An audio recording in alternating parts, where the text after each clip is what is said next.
Oh, that is the wrong screen. Heck. Hello. We did it. Uh, I Wrong was screen. wrong screen. I'm Quickly. on the correct screen now. I forgot to change my keyboard shortcuts. I knew it was too easy. I knew everything was going too smoothly. Whoops.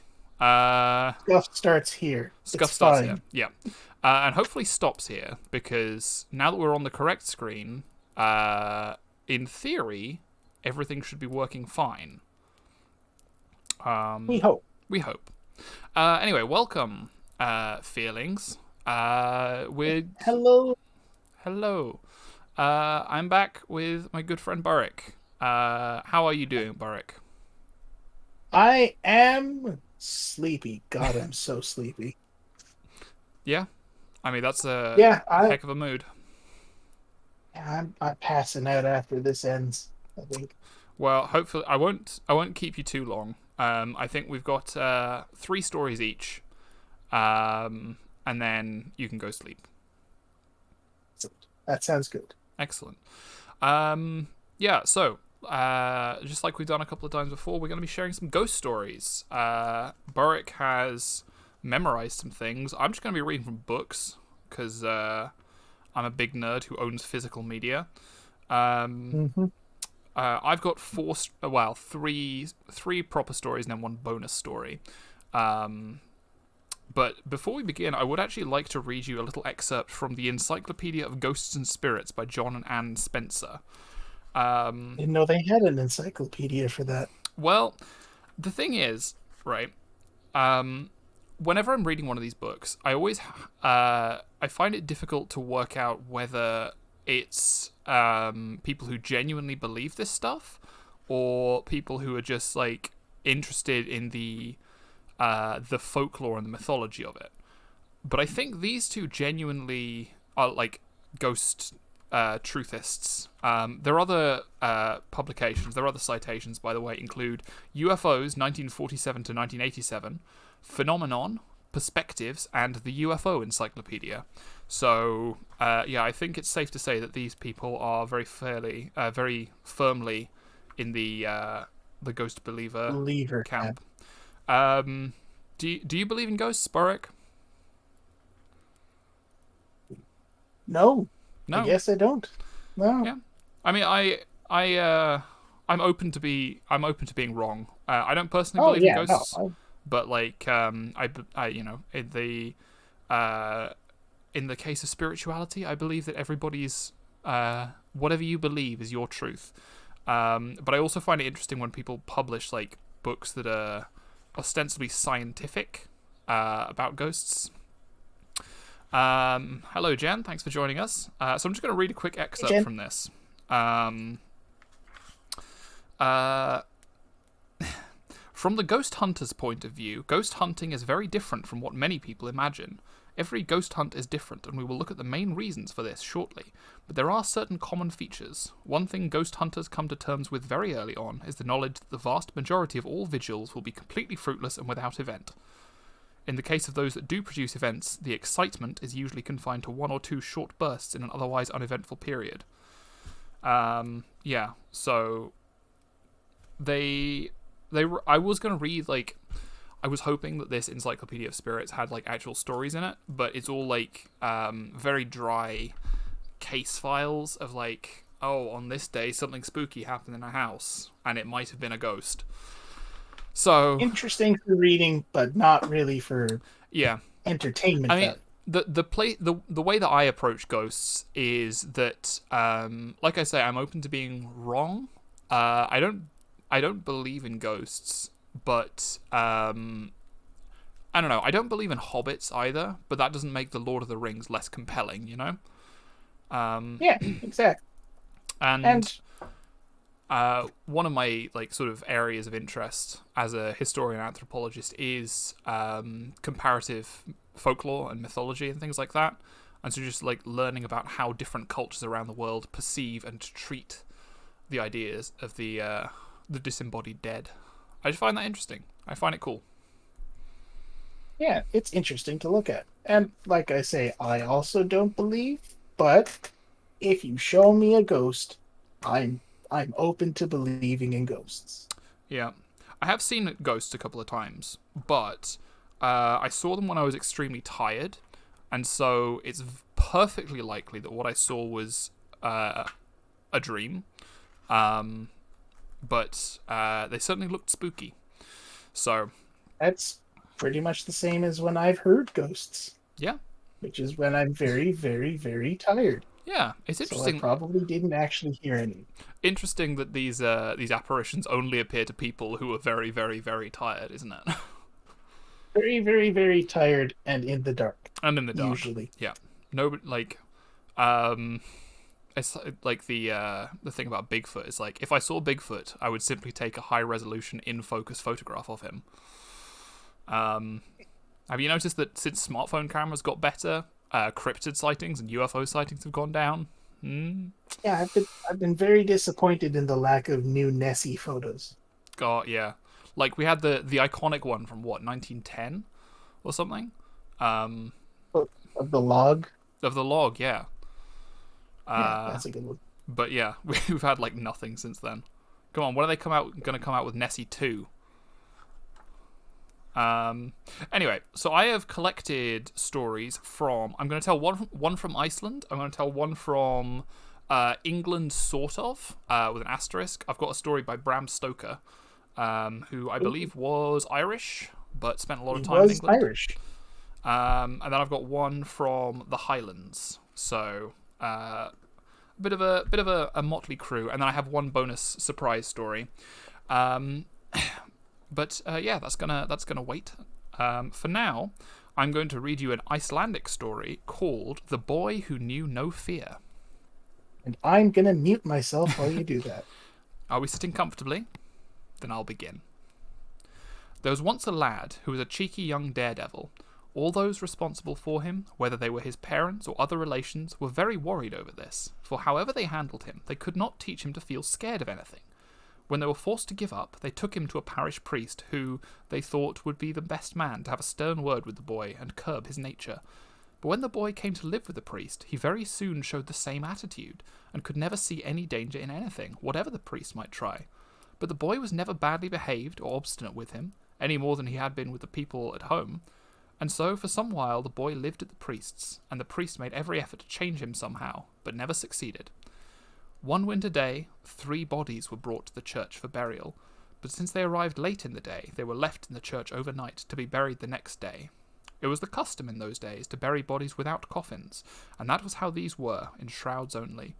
When the corpses had been carried in, the priest had them laid across the church in the aisle between the pews, one behind the other, with a space between each and the next. When much of the evening was past, the priest said to the boy, "Go out to the church for me as fast as you can, my boy, and fetch the book which is on the altar." The boy went off quickly, for he was not uncooperative, only reckless.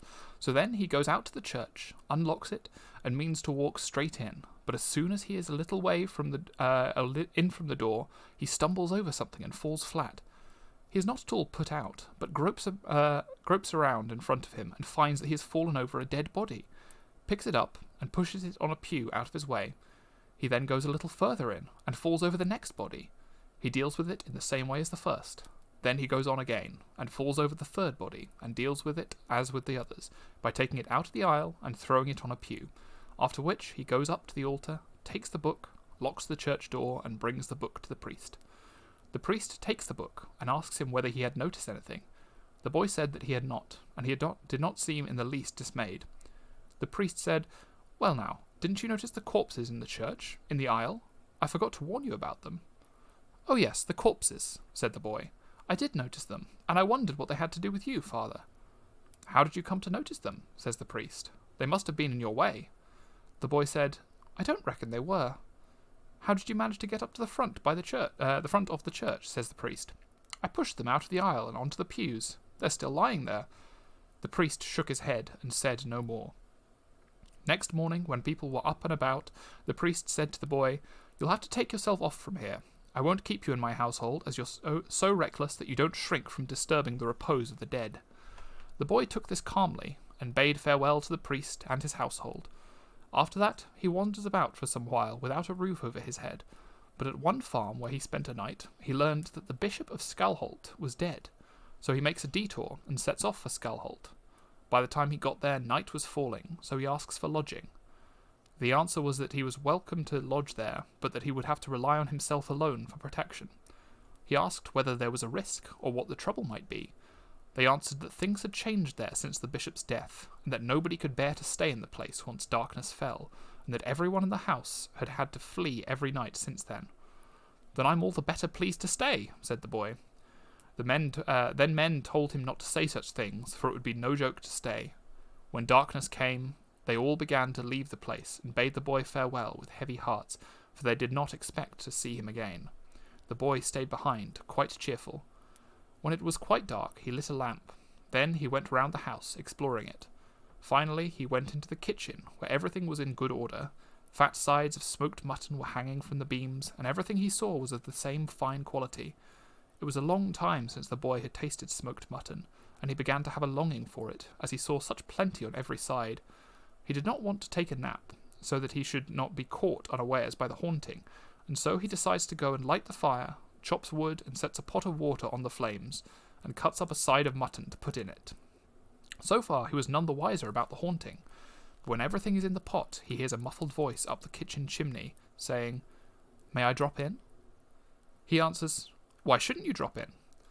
At this, down the chimney comes the whole upper part of a man, the head, the shoulders, the arms and hands, and this chunk lies on the floor for a while without stirring. Next, the boy hears the question again from up the kitchen chimney, "May I drop in?" He answers as before, "Why shouldn't you drop in?" Then down the chimney comes the middle part of a man, down as far as the legs. This chunk falls beside the first, and lies there just as motionless. Then, once again, the boy hears the question from up the kitchen chimney, "May I drop in?" He answers as before, "Why shouldn't you drop in? You need something to stand on." Then down came a man's legs, and they were amazingly huge, as also were the sections which had already fallen down the chimney. When these chunks had dropped down, they lay still for a while on the floor.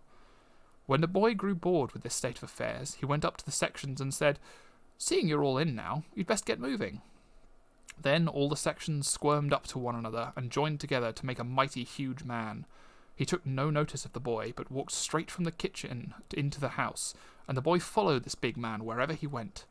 The big man goes into one of the main rooms at the front of the house, and goes up to a large chest and opens it, and the boy sees that it is full of coins. Then the big man takes fistful after fistful of coins from the chest and pours them over his head, letting them run all over the floor behind him. He carries on doing this all night till he has emptied the chest. Then he takes the heaps he has poured onto the floor, and pours coins from them over his head so that they fall inside his chest. The boy stood watching while the ghost poured coins to and fro, and saw how they rolled about in all directions across the floor.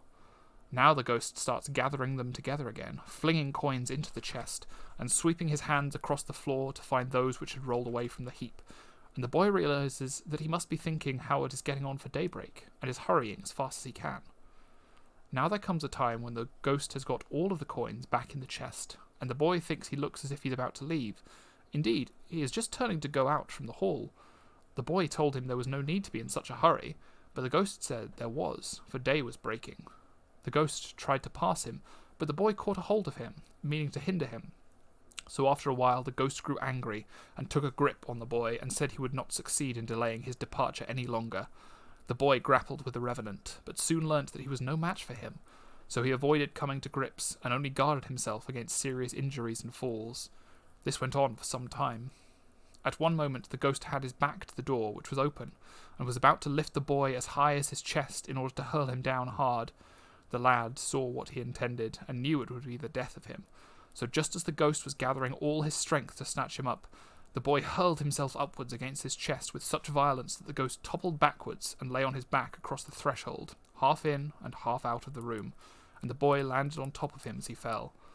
Now it so happened that when this revenant toppled down with his head outside the door, the light of the sun, which was well above the horizon by then, shone into his eyes, and so he split in half, and the two halves sank into the earth where they lay, one on each side of the threshold, and the ground closed over them when they had disappeared. Though the boy was rather stiff and bruised after the ghost's attack, he sets to work and makes 2 wooden crosses, which he drives into the ground where the pieces had sunk, one inside and one outside the door of the hall. After this, he lies down and goes to sleep, until the men of the household wake him later in the morning, when it was a full day. They greeted him, and now that they saw him alive, they were happier than they had been the previous night, and they asked him if he was any the wiser about the nightly haunting of their house. The boy said he had not noticed any haunting. They would not believe him, however much he tried to assure them this was true. After this, he stayed there quietly all day, as he was worn out by his encounter with the ghost, and also because the men refused to part with him, as he gave them courage. That evening, when he saw the men about to leave, he tried every means to get them to stay quietly at home, and said they would come to no harm from the haunting. But it was no use. They would not believe him, and went off, as they had the night before.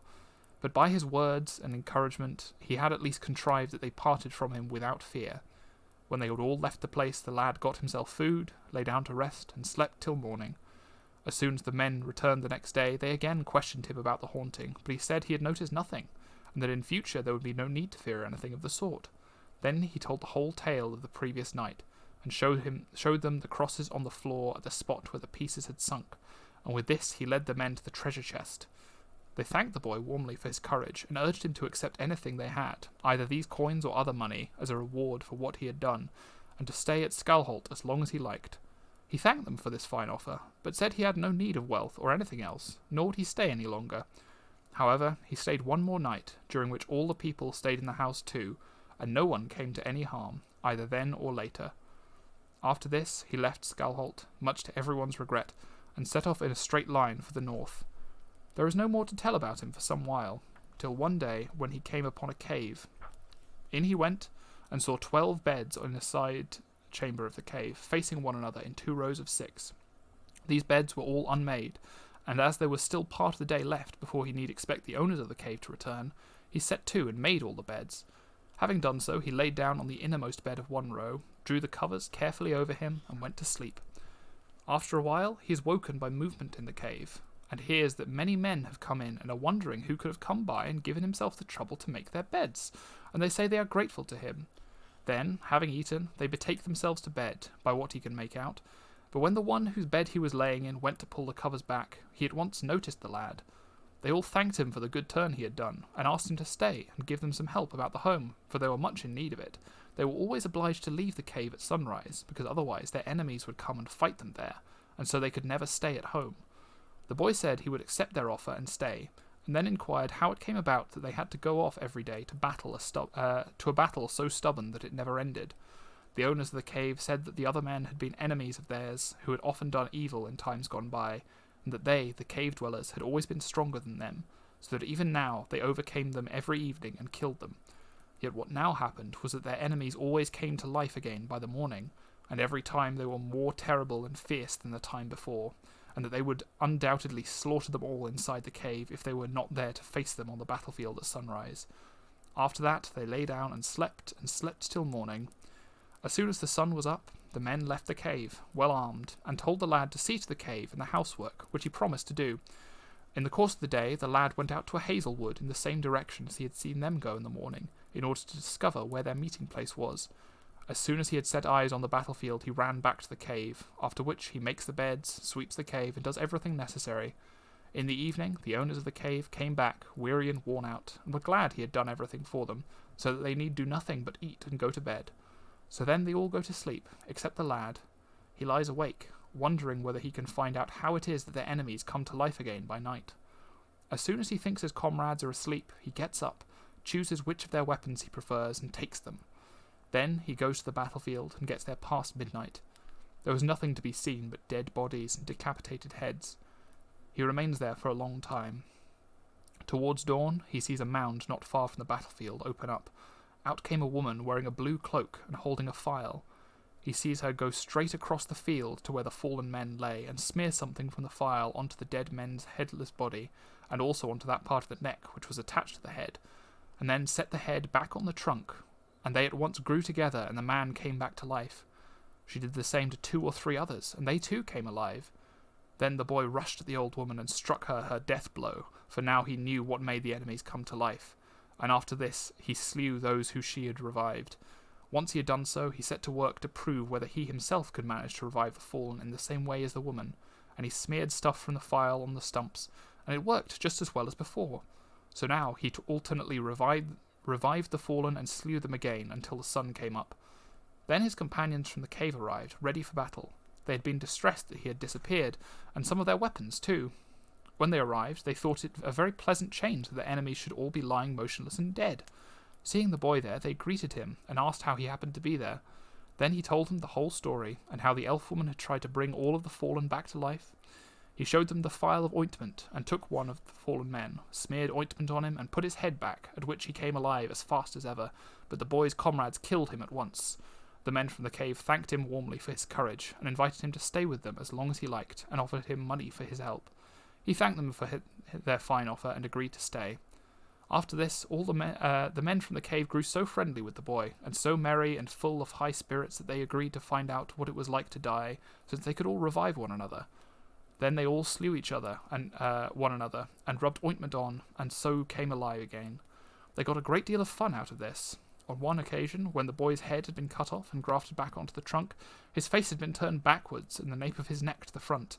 Now when the boy caught sight of his own backside, his head being the wrong way round, he almost went crazy with terror and begged them to free him from such torture by whatever means they could. Then they ran to him and cut his head off again and grafted it back the right way. Then he recovered his wits and was as fearless as before, and so remained ever after. Then he and his comrades dragged all the dead men's bodies into a heap, piled their weapons on top, and burned them, and with them the elf woman who had come from the mount with her phial of ointment. After that they went into the mound and took out all the valuable things there, and carried them all back to their cave. The boy stayed with them ever afterwards, and no more tales are told of him.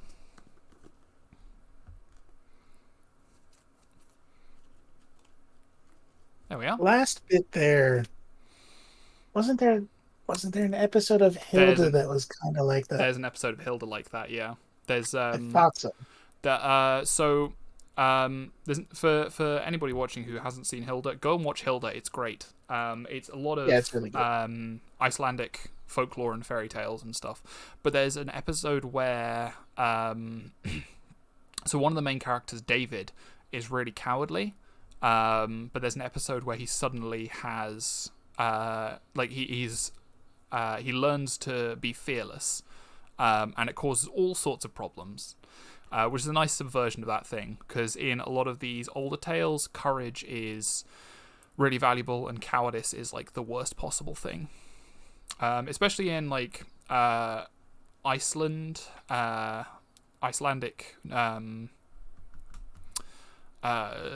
so I don't want to make like huge generalizations about everybody in Scandinavia, but at least in the Middle Ages, in the time of the Norse, being unmanly was like the worst thing you could be, and so being fearless was considered to be like the epitome, ultimate virtue. The ultimate virtue. Thank you.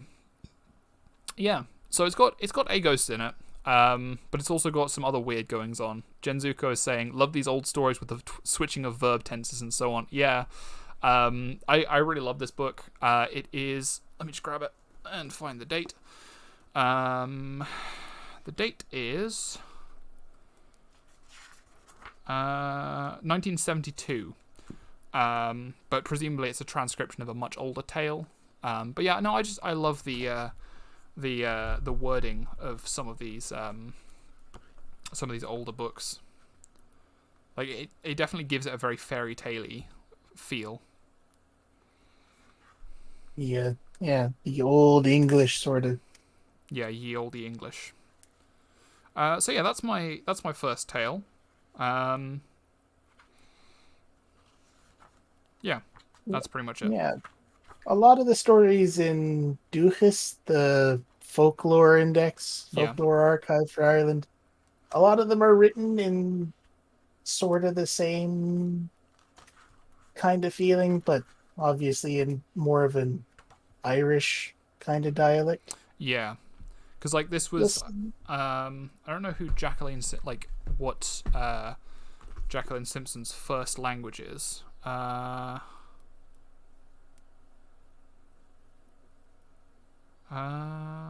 She might just be a translator. Yeah, Jon Arnason, 1862 to 1864, 2 volumes of Icelandic folk tales.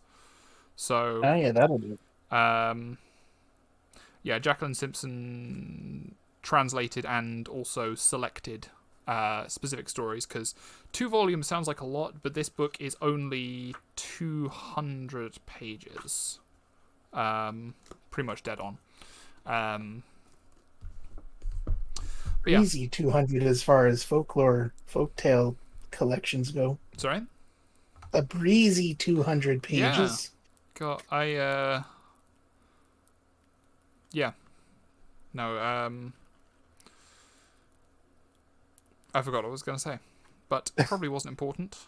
But yes. If it's important, it'll come back to you. It'll come back to me, I'm sure. But yeah, would you like to tell us your first story, Burrick? Absolutely.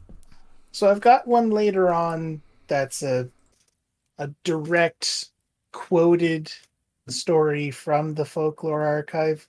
So we'll get a nice little bit of unusual dialectical verbiage later, but I thought I'd start today with what might turn out to be a fairly convenient story to segue into your Bram Stoker one.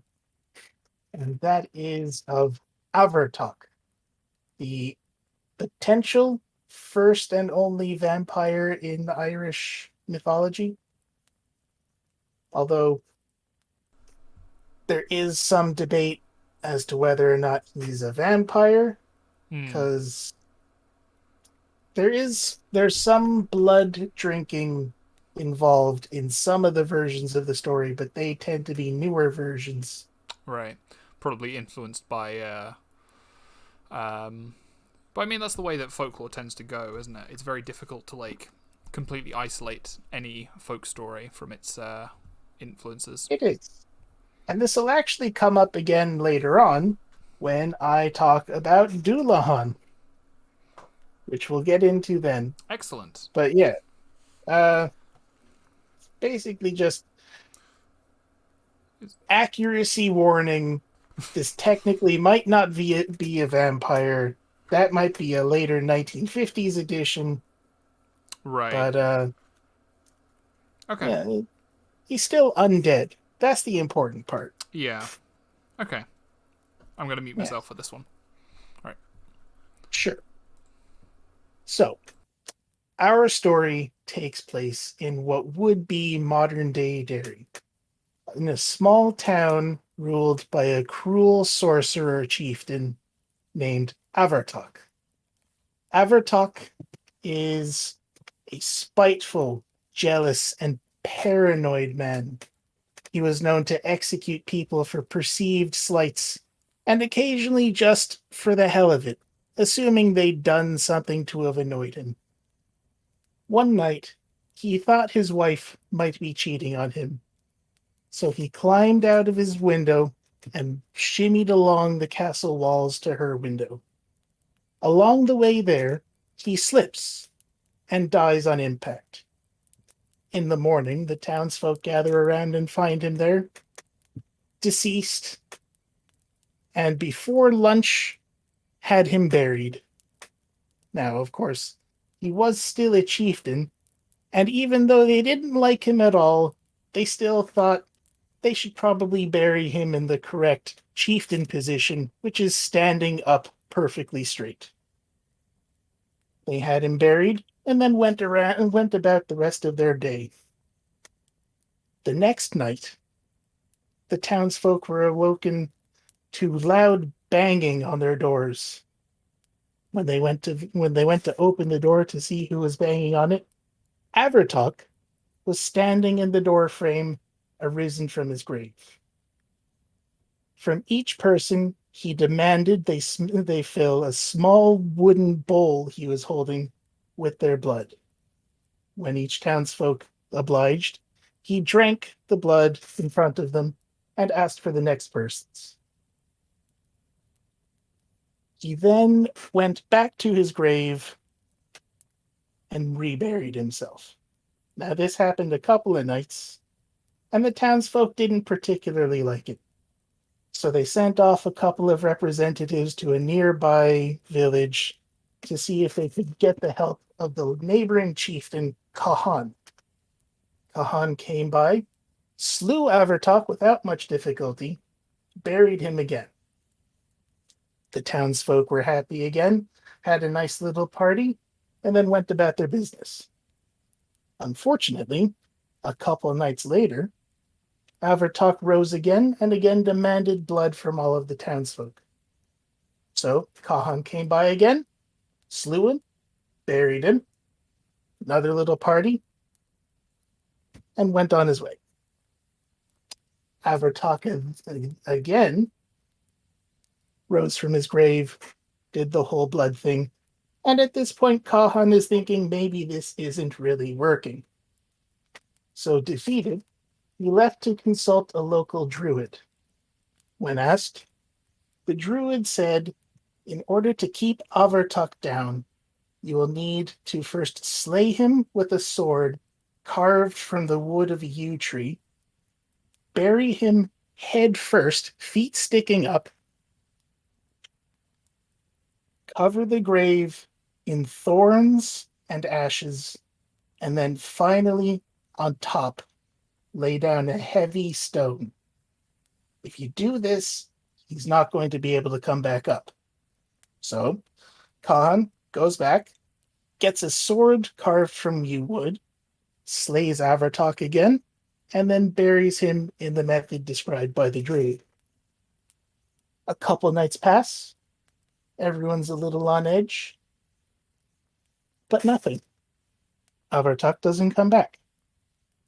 And to this day, he hasn't. However, in Derry, in a small town, there is a hawthorn tree. Underneath that hawthorn tree is a large boulder. And people say that's where he's buried. And that's the story of Avertok. Ah, very good. Yeah. And the fun thing is, that's an actual place that you can go visit. I do like the ones where like you can point to a thing and say, this is what that thing is. Yeah, we got a lich buried under there. You can go Yeah. see it. Just don't move the rock. Don't move the rock. Please don't move the rock. Yeah. Yeah, it's the only thing keeping him down. Mm-hmm. It's true. Ooh, hydrate. Thank you, Jen. Ah, yes. Got to keep those pipes Lubricated. wetted. Wet your whistle. Yeah. So no, please the go reason on. The reason I mentioned Bram Stoker at the beginning is that it's not a widely accepted theory, but it is theorized that Avertok might have been the original inspiration for Dracula. Yeah. Now I know that like the etymologically, I think it's not explicit in the novel Dracula, but it's definitely implied that he is the same Dracula as Vlad the Impaler. But yeah, it could very well be that. The thing is, like, I don't know. I think a lot of cultures have different stories that are like vampires, and they tend to like get sort of groups together. Yeah. And I mean, like I say, it's almost impossible to separate like a single folklore story from its origin. I have this because I vaguely remember a creature. So I first came across in the Pathfinder role-playing game called Burvan She, which is like Bevanshee, yeah. Bevanshee, yeah, which is like a sort of in that game it's presented as like an undead fairy. I thought in my book of, because I have a short book which is like a gazetteer of Scottish folklore, so like it lists it not by topic but by place. I thought I had something on that in here, but apparently I don't. There is something about vampires and curses, but this is I wasn't planning on reading this. I might at some point. Maybe we'll do a vampire stream at some point. But yeah. Yeah. But yeah, this is not that. Annan, Dumfries, and Galloway. But yeah, I will come back to that at some point. Yeah. I will say the oldest records we have of the Avertalk story are from about 1896. I think they've been dated to. Okay. And those ones don't have any mention of blood drinking in them. It's a slightly different story, but it follows the same basic idea of there's a guy what was slayed with a yew sword and buried upside down under a rock. Yeah. I mean, that makes sense. Like, 1896 was like, that was the year Dracula was released, wasn't it? Probably would have been around there, right? I might have to look that up. I have... no, it's not on my shelf. 1897. Oh, apparently. There we are. Okay. Yeah. But yeah. No, the story would have existed before that, but that's the first recorded. And actually, although Dracula was like one of the ones that brought vampires into the mainstream, the actual like first recorded piece of vampire fiction that wasn't folkloric was by John Polidori. And it was just called The Vampire, but with a Y. I mean, if you're gonna be the first one to it, you might as well. Yeah, I've never actually read it, but I've read Dracula a couple of times. It's good. It holds up. But yeah, I haven't read Dracula, which is I would recommend it. I know. You have a copy somewhere. It's also public domain, so if you want to just go and find it on Gutenberg. Camilla 2. Camilla is one that I'm not so sure of, but I think she does predate Dracula. But yeah, John Polidori is the one that I know for certain is like the first piece of vampire literature.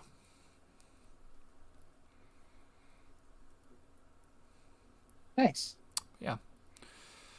So, speaking of Mr. Stoker, so this is from a book called The Oxford Book of English Ghost Stories. It's a load of short stories by famous authors. There is a Bram Stoker story in here. This is called The Judge's House. I shall mute. Okay. Unless you wanted to discuss it first. No, we'll discuss at the end because like I've read all these stories through. In case you couldn't tell from my previous story, I didn't like practice these, so I'm just sort of like reading from flying by the seat of my pants. This one was also quite long. Like it is 14 pages front and back, and it's quite small font. But yeah, if you want to interrupt at any point, do just let me know. But otherwise, I'll just for the approval of the Midnight Society. All this story. Yeah. I call this story The Judge's House. Froosh. When the time for his examination drew near, Malcolm Malcolmson made up his mind to go somewhere and read by himself. He feared the attractions of the seaside, and he also feared complete rural isolation, for of old he knew its charms, and so he determined to find some unpretentious little town where there would be nothing to distract him. He refrained from asking suggestions from any of his friends, for he argued that each would recommend some place of which he had knowledge, and where he had already had acquaintances. As Malcolmson wished to avoid friends, he had no wish to encumber himself with the attention of friends' friends, and so he determined to look out for a place for himself. He packed a portmanteau with some clothes and all the books he required, and then took ticket for the first name on the local timetable which he did not know. When at the end of 3 hours' journey he alighted at Benchurch, he felt satisfied that he had so far obliterated his tracks as to be sure of having a peaceful opportunity of pursuing his studies. He went straight to the one inn which the sleepy little place contained, and put up for the night. Benchurch was a market town, and once in 3 weeks was crowded to excess, but for the remainder of the 21 days it was as attractive as a desert. Malcolmson looked around the day after his arrival to try to find quarters more isolated than even so quiet an inn as the Good Traveller afforded. There was only one place which took his fancy, and it certainly satisfied his wildest ideas regarding quiet. In fact, quiet was not the proper word to apply to it. Desolation was the only term conveying any suitable idea of its isolation. It was an old, rambling, heavy-built house of the Jacobean style, with heavy gables and windows, unusually small, and set higher than was customary in such houses, and was surrounded by a high brick wall massively built. Indeed, on examination it looked more like a fortified house than an ordinary dwelling, but all these things pleased Malcolmson. Here, he thought, is the very spot I have been looking for, and if I can only get opportunity of using it, I shall be happy. His joy was increased when he realized beyond doubt that it was not at present inhabited. From the post office he got the name of the agent, who was rarely surprised at the application to rent a part of the old house. Mr. Carnford, the local lawyer and agent, was a genial old gentleman, and frankly confessed his delight at anyone being willing to live in the house. "To tell you the truth," said he, "I should be only too happy, on behalf of the owners, to let anyone have the house rent-free for a term of years, if only to accustom the people here to see it inhabited. It has been so long empty that some kind of absurd prejudice has grown up about it, and this can be best put down by its occupation, if only," he added with a sly glance at Malcolmson, "by a scholar like yourself, who wants it to quiet for a time." Malcolmson thought it needless to ask the agent about the absurd prejudice. He knew he would get more information, if he should require it, on the subject from other quarters. He paid his 3 months' rent, got a receipt and the name of an old woman who would probably undertake to do for him, and came away with the keys in his pocket. He then went to the landlady of the inn, who was a cheerful and most kindly person, and asked her advice as to such stores and provisions as he would be likely to require. She threw up her hands in amazement when he told her where he was going to settle himself. "Not in the judge's house," she said, and grew pale as she spoke. He examined the locality of the house, saying that he did not know its name. He explained the locality of the house, saying that he did not know its name. When he had finished, she answered, "Aye, sure enough, the very place. It is the judge's house, sure enough." He asked her to tell him about the place, why so called, and what there was against it. She told him that it was so called logically because it had been many years before. How long she could not say, as she was herself from another part of the country, but she thought it must have been 100 years or more, the abode of a judge who was held in great terror on account of his harsh sentences and his hostility to prisoners at assizes. As to what there was against the house itself, she could not tell. She had often asked, but no one could inform her. But there was a general feeling that there was something, and for her own part, she would not take all the money in Drinkwater's bank and stay in the house an hour by herself. Then she apologized to Malcolmson for her disturbing talk. "It's too bad of me, sir, and you, a young gentleman too, if you'll pardon me saying it, going to live there all alone. If you were my boy, and you'll excuse me for saying it, you wouldn't sleep there a night, not if I had to go there myself and pull the big alarm bell that's on the roof." The good creature was so manifestly in earnest, and was so kindly in her intentions, that Malcolmson, although amused, was touched. He told her kindly how much he appreciated her interest in him, and added, "But my dear Mrs. Witham, indeed, you need not be concerned about me. A man who is reading for the mathematical tripos has too much to think of to be disturbed by any of these mysterious somethings, and his work is of too exact and prosaic a kind to allow of his having any corner in his mind for mysteries of any kind. Harmonical progression, permutations and combinations, and elliptic functions have sufficient mysteries for me." Mrs. Witham kindly undertook to see after his commissions, and he went himself to look for the old woman who had been recommended to him. When he returned to the judge's house with her, after an interval of a couple of hours, he found Mrs. Witham waiting herself with several men and boys carrying parcels, and an upholsterer's man, with a bed in a cart, for she said, though tables and chairs might be all very well, a bed that hadn't been aired for mayhap 50 years was not proper for young bones to lie on. She was evidently curious to see the inside of the house, and though manifestly so afraid of the somethings that at the slightest sound she clutched onto Malcolmson, whom she never left for a moment, went over the whole place.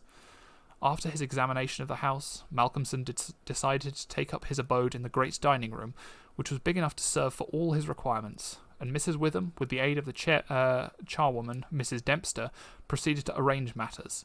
When the hampers were brought in and unpacked, Malcolmson saw that with much kind forethought she had sent from her own kitchen sufficient provisions to last for a few days.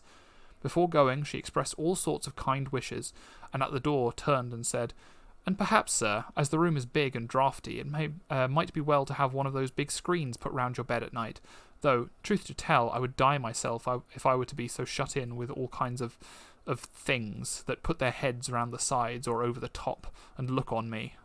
The image which she had called up was too much for her nerves, and she fled incontinently. Mrs. Dempster sniffed in a superior manner as the landlady disappeared, and remarked that for her own part she wasn't afraid of all the bogies in the kingdom. "I'll tell you what it is, sir," she said. "Bogies is all kinds and sorts of things, except bogies.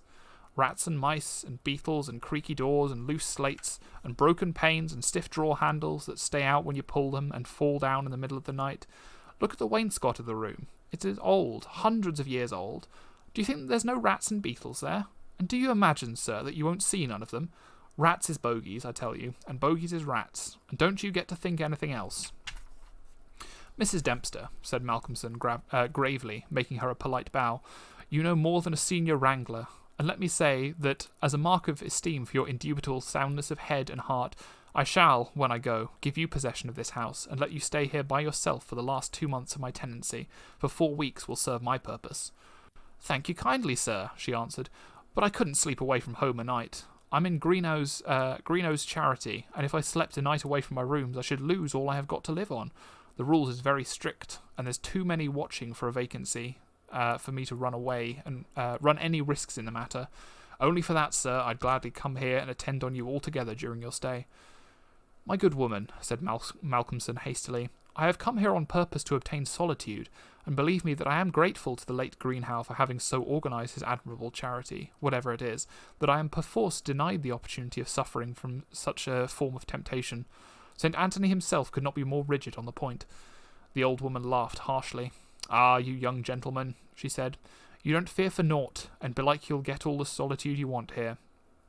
She set to work with her cleaning, and by nightfall, when Malcolmson returned from his walk, he always had one of his books to study as he walked. He found the room swept and tidied, a fire burning in the old hearth, the lamp lit, and the table spread for supper with Mrs. Witham's excellent fare. "This is comfort indeed," he said as he rubbed his hands. When he had finished his supper and lifted the tray to the other end of the great oak dining table, he got out his books again, put fresh wood on the fire, trimmed his lamp, and set himself down to a spell of real hard work.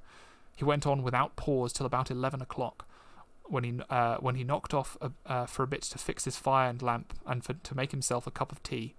He had always been a tea drinker, and, during his college life, had sat late at work and taken tea late. The rest was a great luxury to him, and he enjoyed it with a sense of delicious, voluptuous ease. The renewed fire leaped and sparkled, and threw quaint shadows through the great old room, and as he sipped his hot tea, he revelled in the sense of isolation from his kind. Then it was that he began to notice for the first time what a noise the rats were making. "Surely," he thought, "they cannot have been at it all the time I was reading. Had they been, I must have noticed it." Presently, when the noise increased, he satisfied himself that it really was new.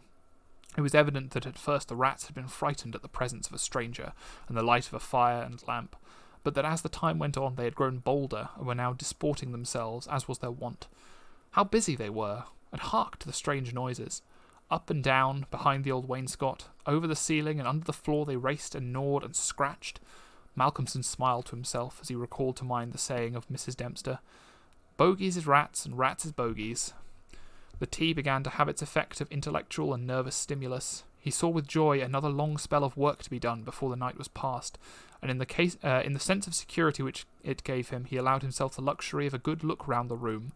He took his lamp in one hand and went all around, wondering that so quaint and beautiful an old house had been so long neglected. The carving of the oak on the panels of the wainscot was fine, and on and round the doors and windows it was beautiful and of rare merit. There were some old pictures on the walls, but they were coated so thick with dust and dirt that he could not distinguish any detail of them, though he held his lamp as high as he could over his head. Here and there, as he went round, he saw some crack or hole blocked for a moment by the face of a rat with its bright eyes glittering in the light, but in an instant it was gone, and a squeak and scamper followed. The thing that most struck him, however, was the rope of the great alarm bell on the roof, which hung down in a corner of the room on the right-hand side of the fireplace. He pulled up close to the hearth with a great high-backed carved oak chair and sat down to his last cup of tea. When this was done, he made up the fire and went back to his work, sitting at the corner of the table, having the fire to his left. For a while the rats disturbed him somewhat with their perpetual scampering, but he got accustomed to the noise, as one does to the ticking of a clock or to the roar of moving water, and he became so immersed in his work that everything in the world, except the problem which he was trying to solve, passed away from him. He suddenly looked up, and his problem was still unsolved, and there was in the air that sense of the hour before the dawn, which is so dread to doubtful life. The noise of the rats had ceased. Indeed, it seemed to him that it must have ceased but lately, and that it was the sudden cessation which had disturbed him. The fire had fallen low, but still it threw out a deep red glow. As he looked, he started in spite of his sang-froid. There, on the great high-backed carved oak chair by the side of the fireplace, sat an enormous rat, steadily glaring at him with baleful eyes. He made a motion to it, as though to hunt it away, but it did not stir. Then he made the motion of throwing something. Still it did not stir, but showed its great white teeth angrily, and its cruel eyes shone in the lamplight with an added vindictiveness. Malcolmson felt amazed, and seizing the poker from the hearth ran at it to kill it. Before, however, he could strike it, the rat, with a squeak that sounded like the concentration of hate, jumped upon the floor and, running up the rope of the great alarm bell, disappeared into the darkness, beyond the range of the green-shaded lamp. Instantly, strange to say, the noisy scampering of the rats in the wainscot began again.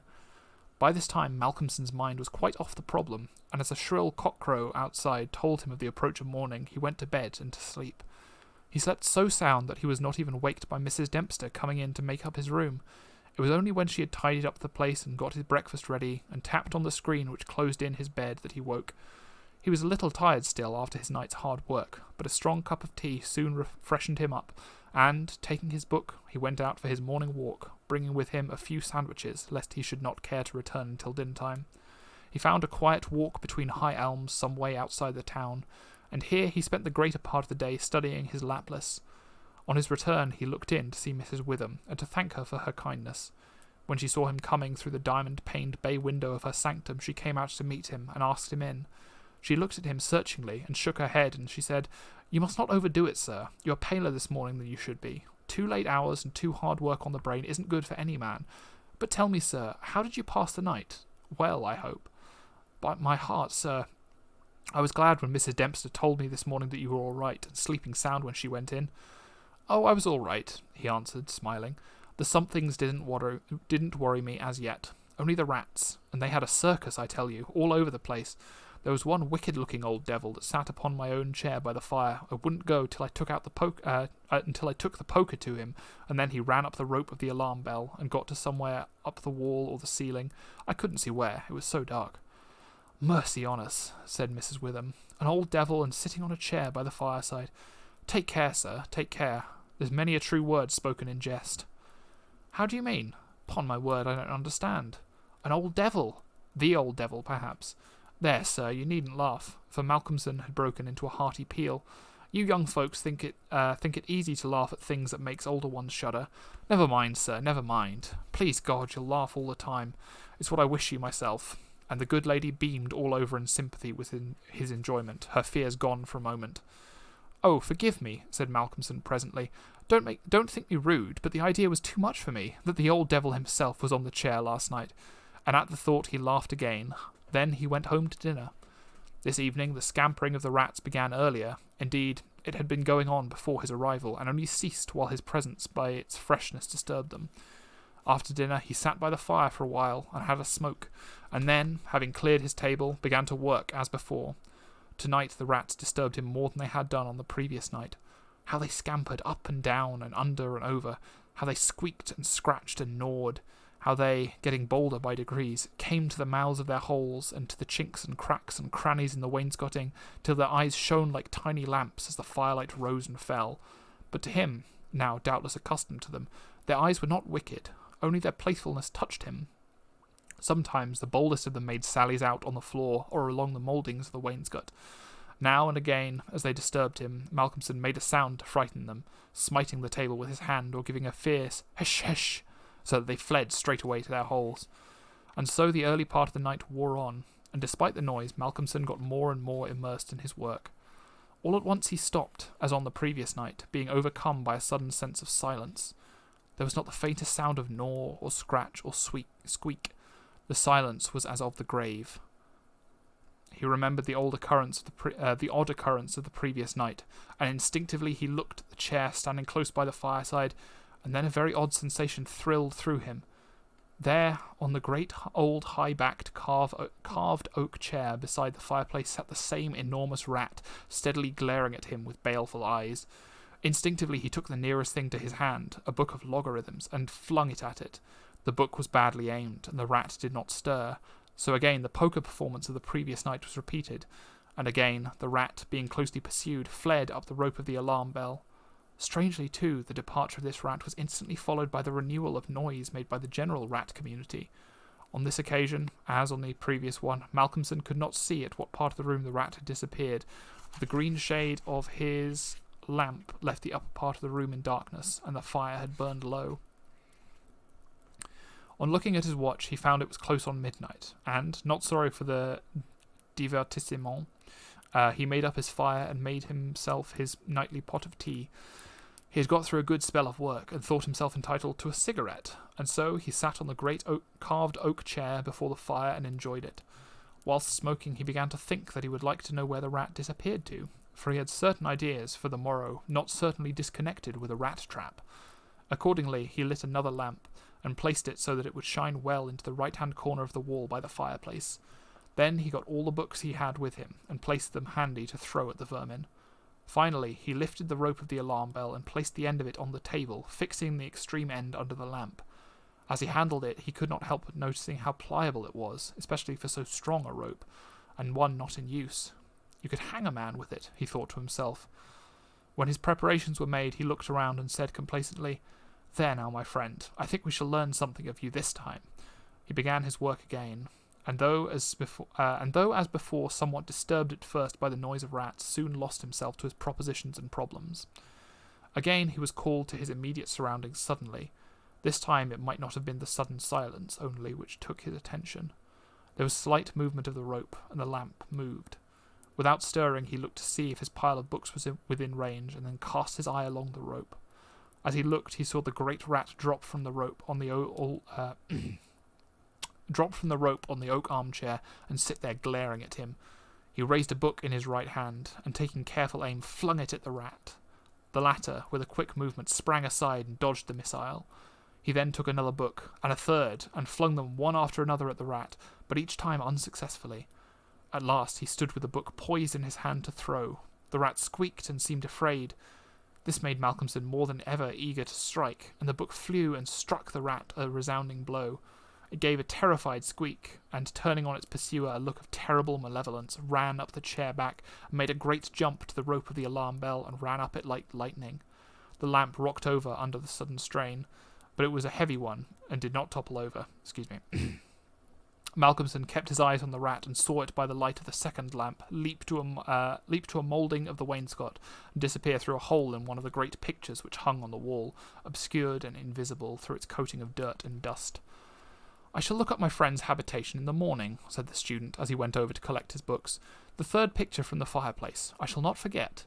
He picked up the books one by one, commenting on them as he lifted them. Conic sections he does not mind, nor cycloidal oscillations, nor the Principia, nor quaternions, nor thermodynamics. Now for the book that fetched him. Malcolmson took it up and looked at it. As he did so, he started, and a sudden pallor overspread his face. He looked round uneasily and shivered slightly as he murmured to himself, "The Bible my mother gave me. What an odd coincidence." He sat down to work again, and the rats in the wainscot renewed their gambols. They did not disturb him, however. Somehow their presence gave him a sense of companionship, but he could not attend to his work, and after striving to master the subject on which he was engaged, gave it up in despair, and went to bed as the first streak of dawn stole through the eastern window. He slept heavily but uneasily, and dreamed much. and when Mrs. Dempster woke him late in the morning he seemed ill at ease, and for a few minutes did not seem to realise exactly where he was. His first request rather surprised the servant. "Mrs. Dempster, when I am out today, I wish you would get the steps and dust or wash those pictures, especially the one third from the fireplace. I want to see what they are." Late in the afternoon, Malcolmson worked at his books in the shaded walk, and the cheerfulness of the previous day came back to him as the day wore on, and he found that his reading was progressing well. He had worked out to a satisfactory conclusion all the problems which had as yet baffled him, and it was in a state of jubilation that he paid a visit to Mrs. Witham at the Good Traveller. He found a stranger in the cosy sitting-room with the landlady, who was introduced to him as Dr. Thornhill. She was not quite at ease, and this, combined with the doctor's plunging at once into a series of questions, made Malcolmson come to the conclusion that his presence was not an accident. So without preliminary, he said, "Dr. Thornhill, I shall with pleasure answer you any question you may choose to ask me, if you will answer me one question first." The doctor seemed surprised, but he smiled and answered at once. "Done. What is it?" "Did Mrs. Witham ask you to come here and see me and advise me?" Dr. Thornhill for a moment was taken aback, and Mrs. Witham got fiery red and turned away, but the doctor was a frank and ready man, and he answered at once and openly. "She did, but she didn't intend you to know it. I suppose it was my clumsy haste that made you suspect. She told me that she did not like the idea of your being in that house all by yourself, and that she thought you took too much strong tea. In fact, she wants me to advise you, if possible, to give up the tea at the very late hours. I was a keen student in my time, so I suppose I may take the liberty of excuse me. I was a keen student in my time, so I suppose I may take the liberty of a college man, and without offence advise you not quite as a stranger." Malcolmson, with a bright smile, held out his hand. "Shake, as they say in America," he said. "I must thank you for your kindness, and Mrs. Witham too, and your kindness deserves a return on my part. I promise to take no more strong tea, no tea at all, till you let me, and I shall go to bed tonight at 1 o'clock at latest. Will that do?" "Capital," said the doctor. "Now tell us that you noticed in the old house. Tell us all that you noticed. I'm going to stop you there because you need a break. Possibly. We're about halfway through the book. Yeah. Ugh. You at least need to take a drink. Yep. For sure. I'm tripping over my tongue. Mm-hmm. Sip, sip. Good so far. I'm invested in this large rat. Yeah. Something tells me it's not just a rat. Well, yeah, I have noticed a few subtle foreshadowings. They're laying out the breadcrumbs. Yeah, and then the rats are coming along and eating them. Exactly. Okay, we've only got a few more pages to go. I'm going to mute again and let you get back to it. I just wanted to stop you for a second, give you a little break, make you drink some water. Thank you. Okay, bye. Right. Yes, I promise to take no more strong tea, no tea at all till you let me, and I shall go to bed tonight at 1 o'clock at latest. Will that do?" "Capital," said the doctor. "Now, tell us all that you noticed in the old house." And so Malcolmson then and there told in minute detail all that had happened in the last 2 nights. He was interrupted every now and then by some exclamation from Mrs. Witham, till finally, when he told of the episode of the Bible, the landlady's pent-up emotions found vent in a shriek, and it was not till a stiff glass of brandy and water had been administered that she grew composed again. Dr. Thornhill listened with a face of growing gravity, and when the narrative was complete and Mrs. Witham had been restored, he asked, "The rat always went up the rope of the alarm bell?" "Always." "I suppose you know," said the doctor after a pause, "what the rope is?" "No." "It is," said the doctor slowly, "the very rope which the hangman used for all the victims of the judge's judicial rancour." Here he was interrupted by another scream from Mrs. Witham, and steps had to be taken for her recovery. Malcolmson, having looked at his watch and found that it was close to his dinner hour, had gone home before her complete recovery. When Mrs. Witham was herself again, she almost assailed the doctor with angry questions as to what he meant by putting such horrible ideas into the poor young man's head. "He has quite enough there already to upset him," she added. Dr. Thornhill replied, "My dear madam, I had a distinct purpose in it. I wanted to draw his attention to the bell rope, and to fix it there. It may be that he is in a highly overwrought state and has been studying too much, although I am bound to say that he seemed as sound and healthy a young man, mentally and bodily, as I ever saw. But then the rats, and that suggestion of the devil. The doctor shook his head and went on. I would have offered to go and stay the first night with him, but that I felt sure would have been a cause of offence. He may get in the night some strange fright or hallucination, and if he does, I want him to pull that rope. All alone as he is, it will give us warning, and we may reach him in time to be of service. I shall be sitting up pretty late tonight, and shall keep my ears open. Do not be alarmed if Benchurch gets a surprise before morning. Oh, Doctor, what do you mean? What do you mean? I mean this, that possibly, nay, more probably, we shall hear the great alarm bell from the judge's house tonight. And the doctor made about as effective an exit as he could be thought of. When Malcolmson arrived home, he found that it was a little after his usual time, and Mrs. Dempster had gone away. The rules of greenhouse charity were not to be neglected. He was glad to see the place was bright and tidy, with a cheerful fire and a well-trimmed lamp. The evening was colder than might have been expected in April, and a heavy wind was blowing with such rapidly increasing strength that there was every promise of a storm during the night. For a few minutes after his entrance, the noise of the rats ceased, but so soon as they became accustomed to his presence, they began again. He was glad to hear them, for he felt once more the feeling of companionship in their noise, and his mind ran back to the strange fact that they only ceased to manifest themselves when that other, the great rat with the baleful eyes, came upon the scene. The reading lamp only was lit, and its green shade kept the ceiling and upper part of the room in darkness, so that the cheerful light from the hearth spreading over the floor and shining on the white cloth laid over the end of the table was warm and cheery. Malcolmson sat down to his dinner with a good appetite and a buoyant spirit. After his dinner and a cigarette, he sat steadily down to work, determined not to let anything disturb him, for he remembered his promise to the doctor, and made up his mind to make the best of the time at his disposal. For an hour or so he worked all right, and then his thoughts began to wander from his books. The actual circumstances around him, the calls on his physical attention, and his nervous susceptibility were not to be denied. By this time the wind had become a gale, and the gale a storm. The old house, solid though it was, seemed to shake to its foundations, and the storm roared and raged through its many chimneys and its queer old gables, producing strange, unearthly sounds in the empty rooms and corridors. Even the great alarm bell on the roof must have felt the force of the wind, for the rope rose and fell slightly, as though the bell were moved a little from time to time, and the limber rope fell on the oak floor with a hard and hollow sound. As Malcolmson listened to it, he bethought himself of the doctor's words. It is the rope which the hangman used for the victims of the judge's judicial rancour. And he went over to the corner of the fireplace and took it in his hand to look at it. There seemed a sort of deadly interest in it, and as he stood there he lost himself for a moment in speculation as to who these victims were, and the grim wish of the judge to have such a ghastly relic ever under his eyes. As he stood there, the swaying of the bell on the roof still lifted the rope now and again, but presently there came a new sensation, a sort of tremor in the rope, as though something was moving along it. Looking up instinctively, Malcolmson saw the great rat coming slowly down towards him, glaring at him steadily. He dropped the rope and started back with a muttered curse, and the rat, turning, ran up the rope again and disappeared, and at the same instant Malcolmson became conscious that the noise of the rats, which had ceased for a while, began again. All this set him thinking, and it occurred to him that he had not investigated the lair of the rat or looked at the pictures as he had intended. He lit the other lamp without the shade, and, holding it up, went and stood opposite the third picture from the fireplace on the right-hand side, where he had seen the rat disappear on the previous night.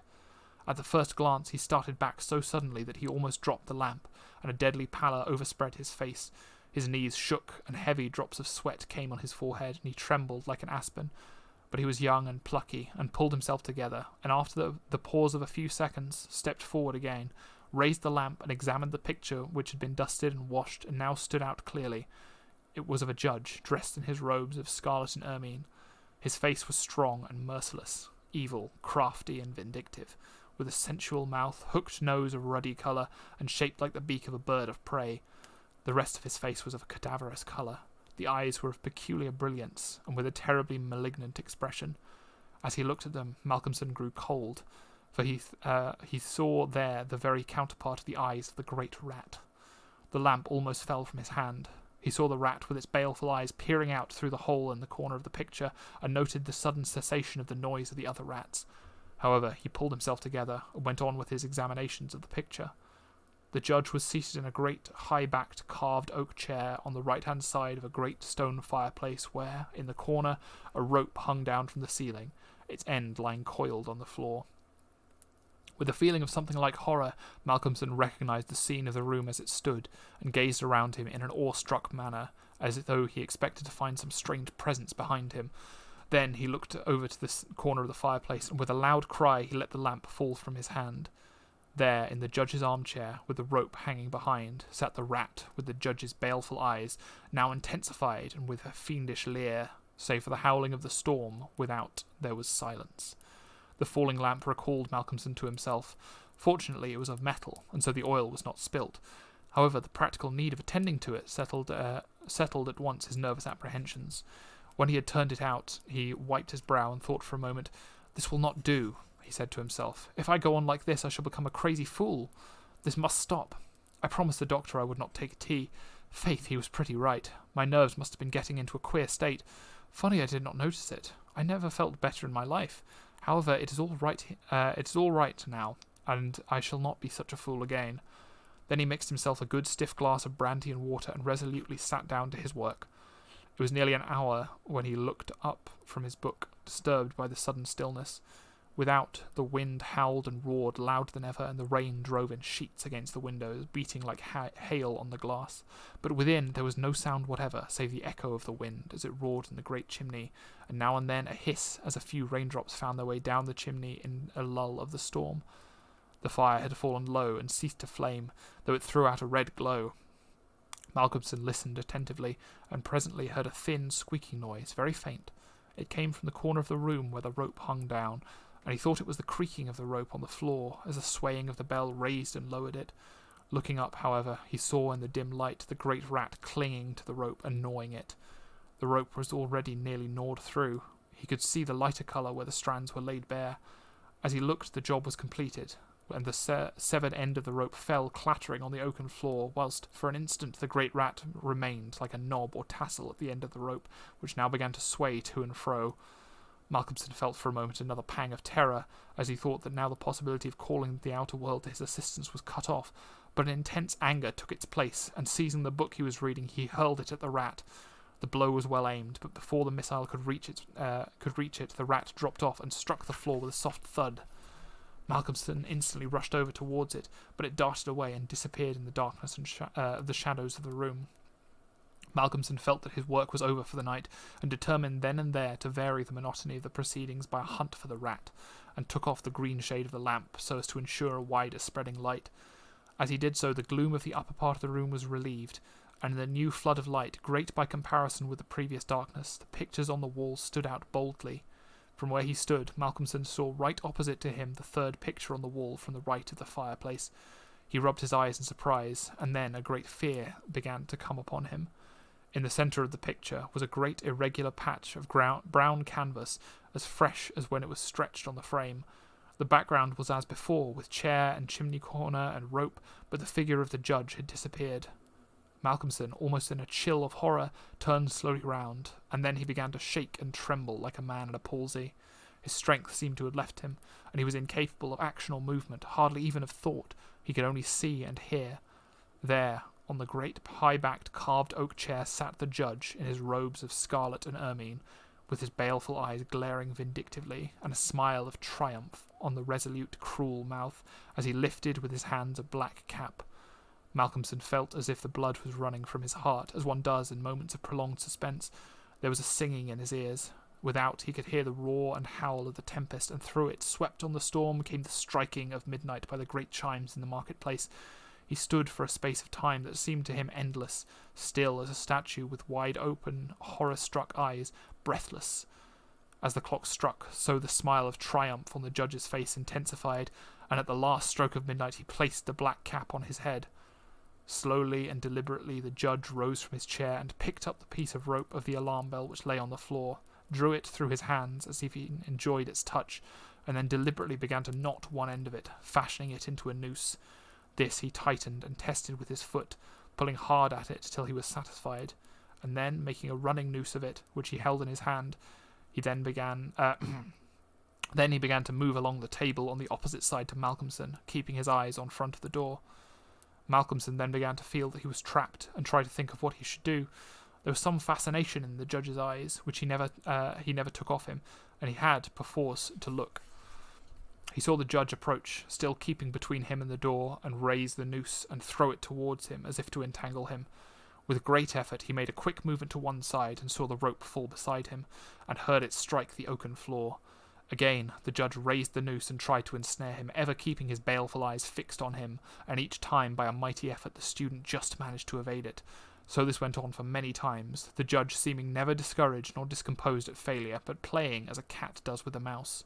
At last, in despair, which had reached its climax, Malcolmson cast a quick glance around him. The lamp seemed to have blazed up, and there was a fairly good light in the room. At the many rat holes and in the chinks and crannies of the wainscot, he saw the rat's eyes, and this aspect, that was purely physical, gave him a gleam of comfort. He looked round and saw that the rope of the great alarm bell was laden with rats. Every inch of it was covered with them, and more were pouring through the small circular hole in the ceiling whence it emerged, so that with their weight the bell was beginning to sway. Hark! It had swayed till the clapper had touched the bell. The sound was but a tiny one, but the bell was only beginning to sway, and it would increase. At the sound, the judge, who had been keeping his eyes fixed on Malcolmson, looked up, and a scowl of diabolical anger overspread his face. His eyes fairly glowed like hot coals, and he stamped his foot with a sound that seemed to make the house shake.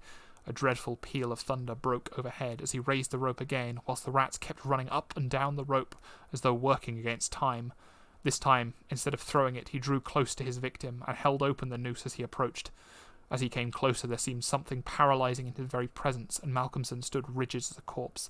He felt the judge's icy fingers touch his throat, and he adjusted the rope. The noose tightened. Then the judge, taking the rigid form of the student in his arms, carried him over and placed him standing in the oak chair, and stepping up beside him, put his hand up and caught the end of the swaying rope of the alarm bell. As he raised his hand, the rats fled squeaking and disappeared through the hole in the ceiling. Taking the end of the noose, which was round Malcolmson's neck, he tied it to the hanging bell rope, and then, descending, pulled away the chair. When the alarm bell of the judge's house began to sound, a crowd soon assembled. Lights and torches of various kinds appeared, and a silent crowd was hurrying to the spot. They knocked loudly at the door, but there was no reply. Then they burst in the door and poured into the great dining room, the doctor at the head. There, at the end of the rope of the great alarm bell, hung the body of the student, and on the face of the judge in the picture was a malignant smile. The end. So the judge was a rat all along. Or the ghost of the judge was the ghost of a rat. Yeah, something like that. Cool. There you go. It's a commentary about the judicial system. Gotta love a nice little bit of political commentary in our horror. Yeah.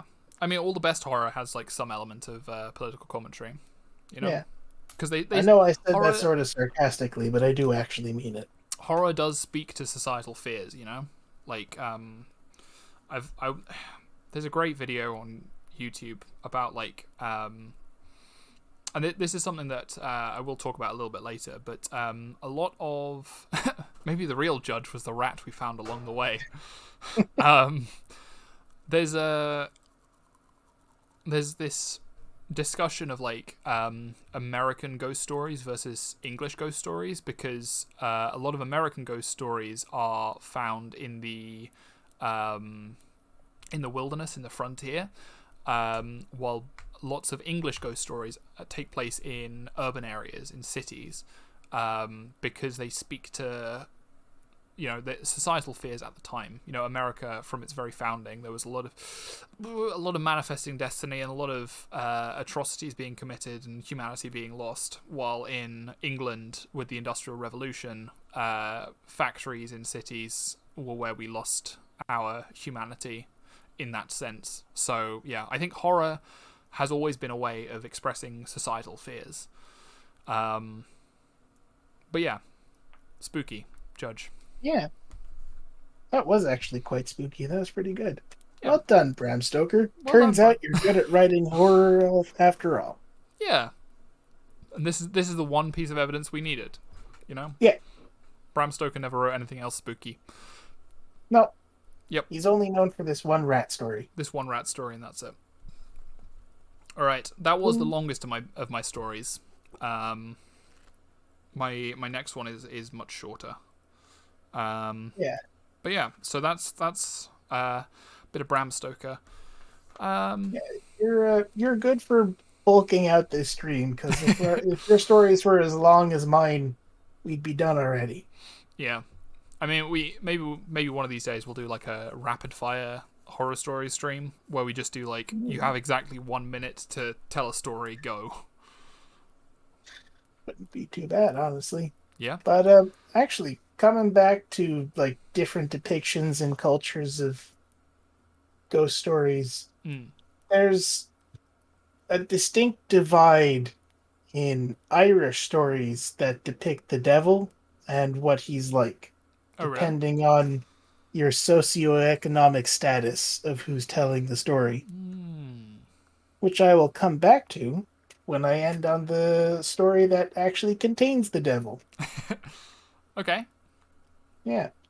Before that, though, our next creature is Yeah. going to be, well, I'm going to say it's the Doulahan, but in actuality, I'm going to be talking about the Kushta Boar, Mm. which is it's the death coach, I believe is what they call it in the historical movie Darby O'Gill and the Little People.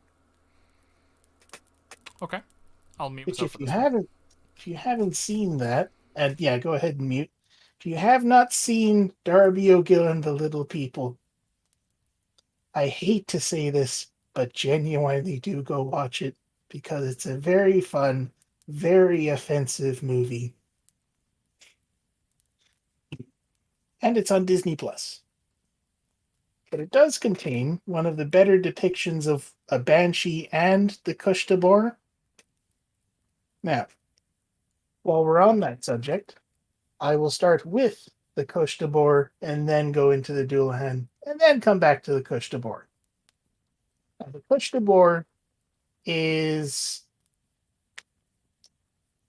it's typically depicted as a black carriage being driven, being pulled by a headless horse and driven by a headless man. Some story depictions have it being pulled by up to 6 headless horses and being driven by multiple headless footmen, but in general it's one headless guy, one headless horse, one spooky carriage. A lot of the stories I've read about it are also fairly unclear about where the headless horseman's head is, or even if it ever existed. He could just be permanently headless, having been created without a head. Like most of our stories, the headless horseman, the headless coach, the Kushtabor, the Dullahan, he is a fairy rather than a ghost.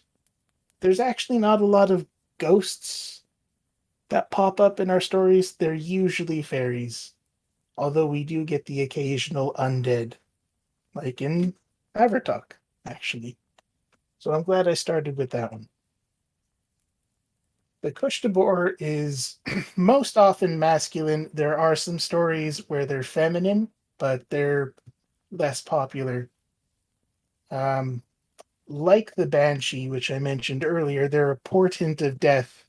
But unlike the Banshee, they they're an active participant in the whole process, not the dying part. They don't kill anyone usually, but they act as a psychopomp, like the Grim Reaper, or is it Chiron? Chiron, I think, from Greek mythology, isn't it? They show up to a person who is about to die and they carry them off to wherever that person is going to end up going, heaven, hell, somewhere else. Irish do like them fairies, we do. Or like a banshee, yeah.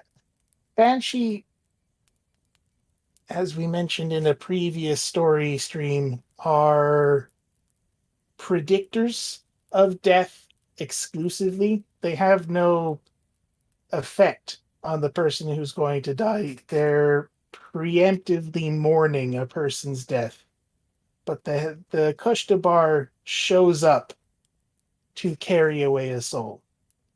And it's generally not good to see them, but they don't necessarily they don't necessarily mean if you see them you are going to die. It's often someone else, though the person that is going to die does see them as well. And the thing about seeing them is they don't like to be seen. They're a bit touchy about the whole being looked at thing. Which brings us actually into Doulahan, which are sort of like they're a they're a reinterpretation from about the 50s, somewhere around there, of a more cohesive creature. So Doulahan specifically carry their severed head, and the head itself is often described as horrifically disfigured, with a grin reaching right up to the ears and skin resembling moldy cheese. They always ride a horse, sometimes with a carriage, but most often not, driving around the countryside and drenching anyone that looks at them in blood, or occasionally blinding them with a riding crop made out of a human spine.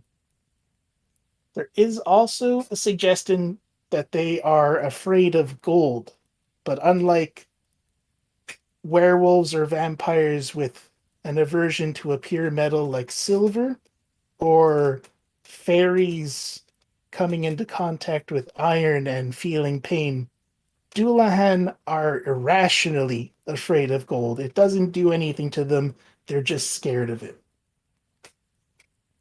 And now that I've gotten that little bit of history out of the way, I'm going to read a direct account from the Duchess Folklore Archive.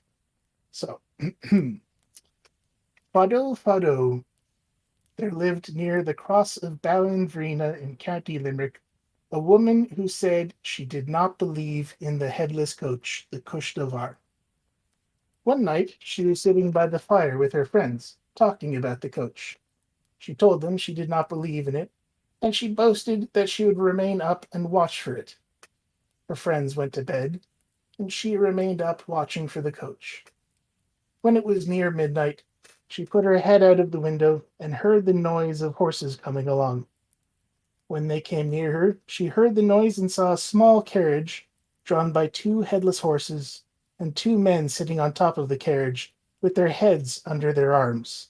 So, this is actually one instance where they do have their heads with them, but most of the time, the heads never make an appearance. One of the men jumped down from the carriage and ran over to the window where the woman was and brought her back to the carriage. They proceeded on their way until they came to the cross of Ballinvrina.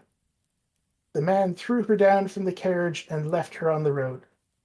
Next morning, her friend found her there and brought her home. She was in a very frightened condition. From that day until she died, she never said she did not believe in the headless coach. Unlike a lot of other stories, this one is formatted in such a way that you're supposed to believe it's a recounting of a friend who this happened to, sort of thing. I can't speak for whether the person who wrote it down believes that, but that's how a lot of these are formatted. And that's me done.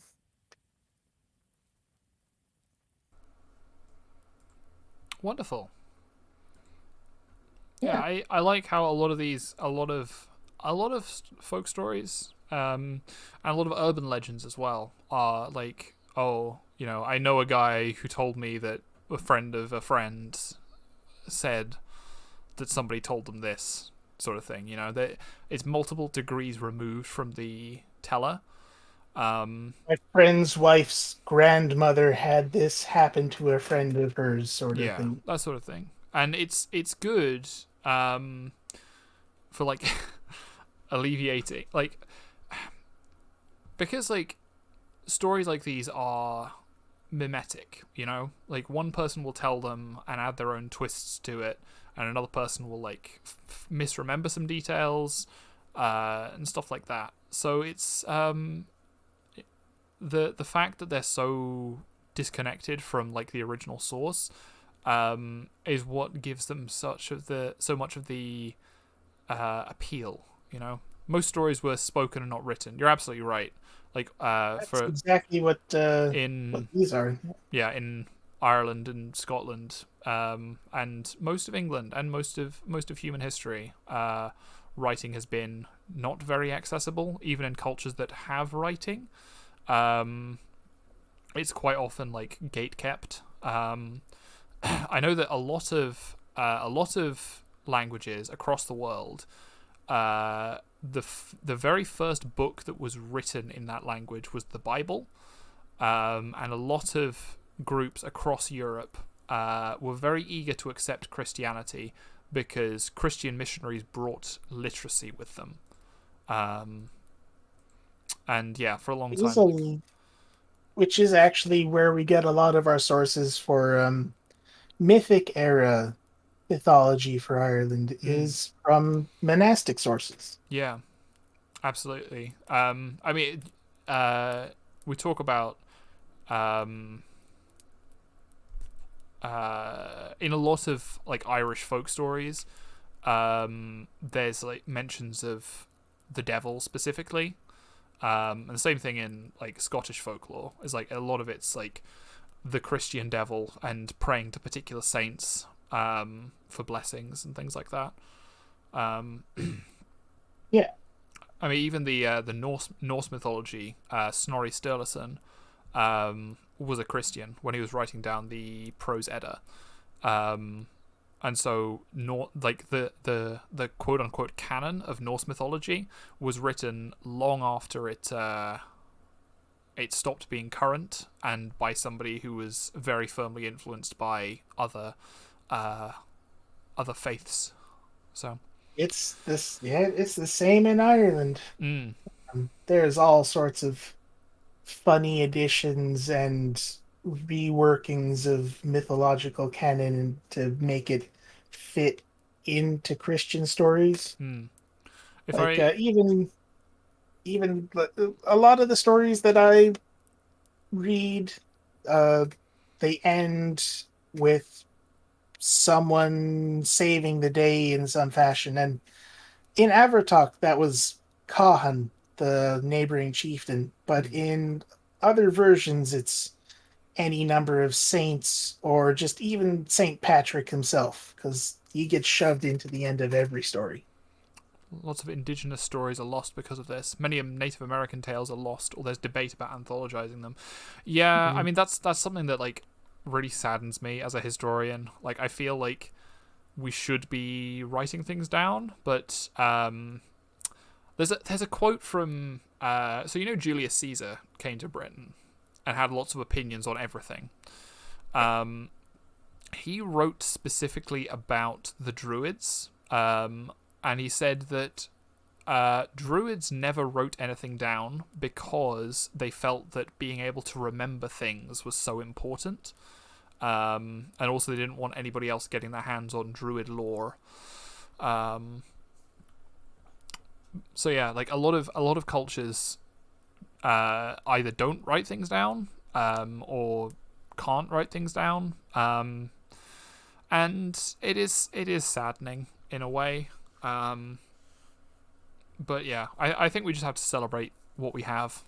In the case of many Native American things, like I know for a fact that the idea of the skinwalker, which was very popular in pop culture for a while, that is the oral history, the cultural history of a very specific group of I forget which Native American group it is, but they very like they don't tell anybody anything. Like any, they don't like to talk about it within the tribes, and they don't like to talk about it to people outside the tribes because like it's actually a genuine, it's a genuine belief, you know. And the fact that it was used by many people as like it's just like another monster, like it, I don't know, it's demeaning. But yeah, I don't know. I feel like we do have a lot of good folk stories, and I personally like the idea of preserving them. But I understand that like as the population grows, it gets harder and harder to preserve things orally.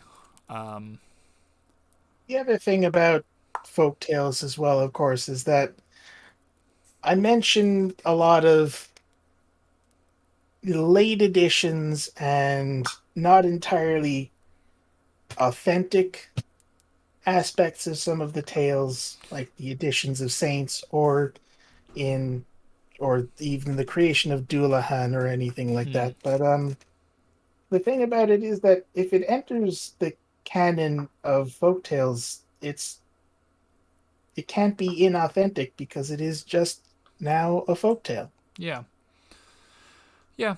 I don't know. I find it incredibly interesting. I'll have more to say about this for my fourth story. Because my fourth story is something a bit different. But that's coming like right at the end of the stream. Folklore morphs, exactly. Folklore morphs. Yeah. I mean, culture is mutable. Um, you, I like for a lot of folklore, as it's like so dependent on the teller, you can't say that there's any single canonical version of a story. But yeah. Yeah. Jackson, do Yes. you have your next story prepared? Yes. Don't worry, it's not as long as the last one. This one is called The Lady in Blue. This is from Selected Highland Folktales. And I will begin now. A businessman with his secretary and dog was stranded when his car broke down late one autumn night in a dreary West Highland glen far from a railway station. He ran the car onto the grass by the side of the road. A short way ahead was a footpath leading down to the side of a loch, on the shore of which stood an ancient mansion house, partly in ruins, which afforded the only available shelter for the night.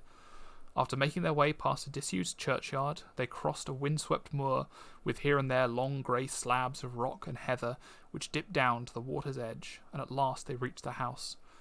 The steps leading into what had been the hall appeared in the rays of their torches as if many feet had trodden them in the past, and the thick oak beams overhead were bleached by centuries of weather.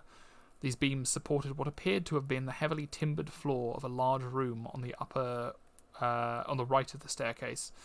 There were the remains of two high fireplaces, one at either end of the hall. One was bricked up, the other looked utterly derelict. Above the hall ran a gallery, which cast long, deep shadows on the floor beneath. After eating the food they had brought with them, they decided to get what sleep they could in the uncomfortable surroundings. The secretary remained in the great hall, and her employer, with his dog, retired to a corner of the gallery, facing the old, bricked-up hearth. The dog was uneasy at first, but eventually snuggled down beside its master. The dog's angry snarl and the hoot of an owl suddenly awakened the man. It was midnight, and the darkness was so complete that he could almost feel it pressing on him. He became aware that someone was walking across the hall. He heard the creaking of loose floorboards, and as the beams of the lately risen moon grew stronger, he made out a figure crouching by the bricked-up fireplace. He called out, and his shout was answered by a scream from his secretary below. The dim figure resolved itself into that of a tall woman wearing a blue gown, who seemed to be clutching at the brickwork of the fireplace in a vain effort to dislodge it. She then disappeared as if into space, and once more growls sounded from the dog, and a voice from below called out again. Then a deadly stillness brooded over the ruin, and the air blew chill. The unearthly visitant had completely vanished, and the man was left staring at nothing. She had not passed him, and there was no recess where she could have hidden. In the morning, his secretary said that she had seen a lady in a blue gown stealing silently along the gallery at dead of night, down the staircase and over to the bricked-up hearth, where she had clutched feverishly at the bricks, but had vanished into space when she called out. On reaching the nearest village, they learned that they had spent the night in a reputedly haunted house, about which their informant told them the following story.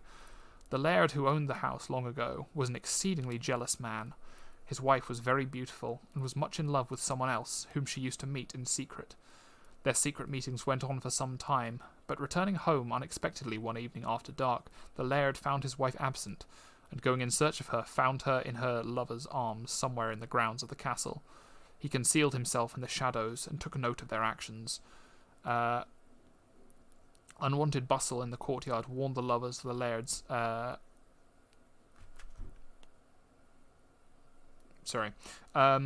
This printing is not very good. Unwanted bustle in the courtyard warned the lovers that the laird's men had returned, and the lady gave her companion whispered instructions where to hide. The lady was wearing a blue gown, and later on, when she joined her husband in the great hall, he ironically complimented her on donning such a beautiful dress in honour of his return, and asked her to sup with him.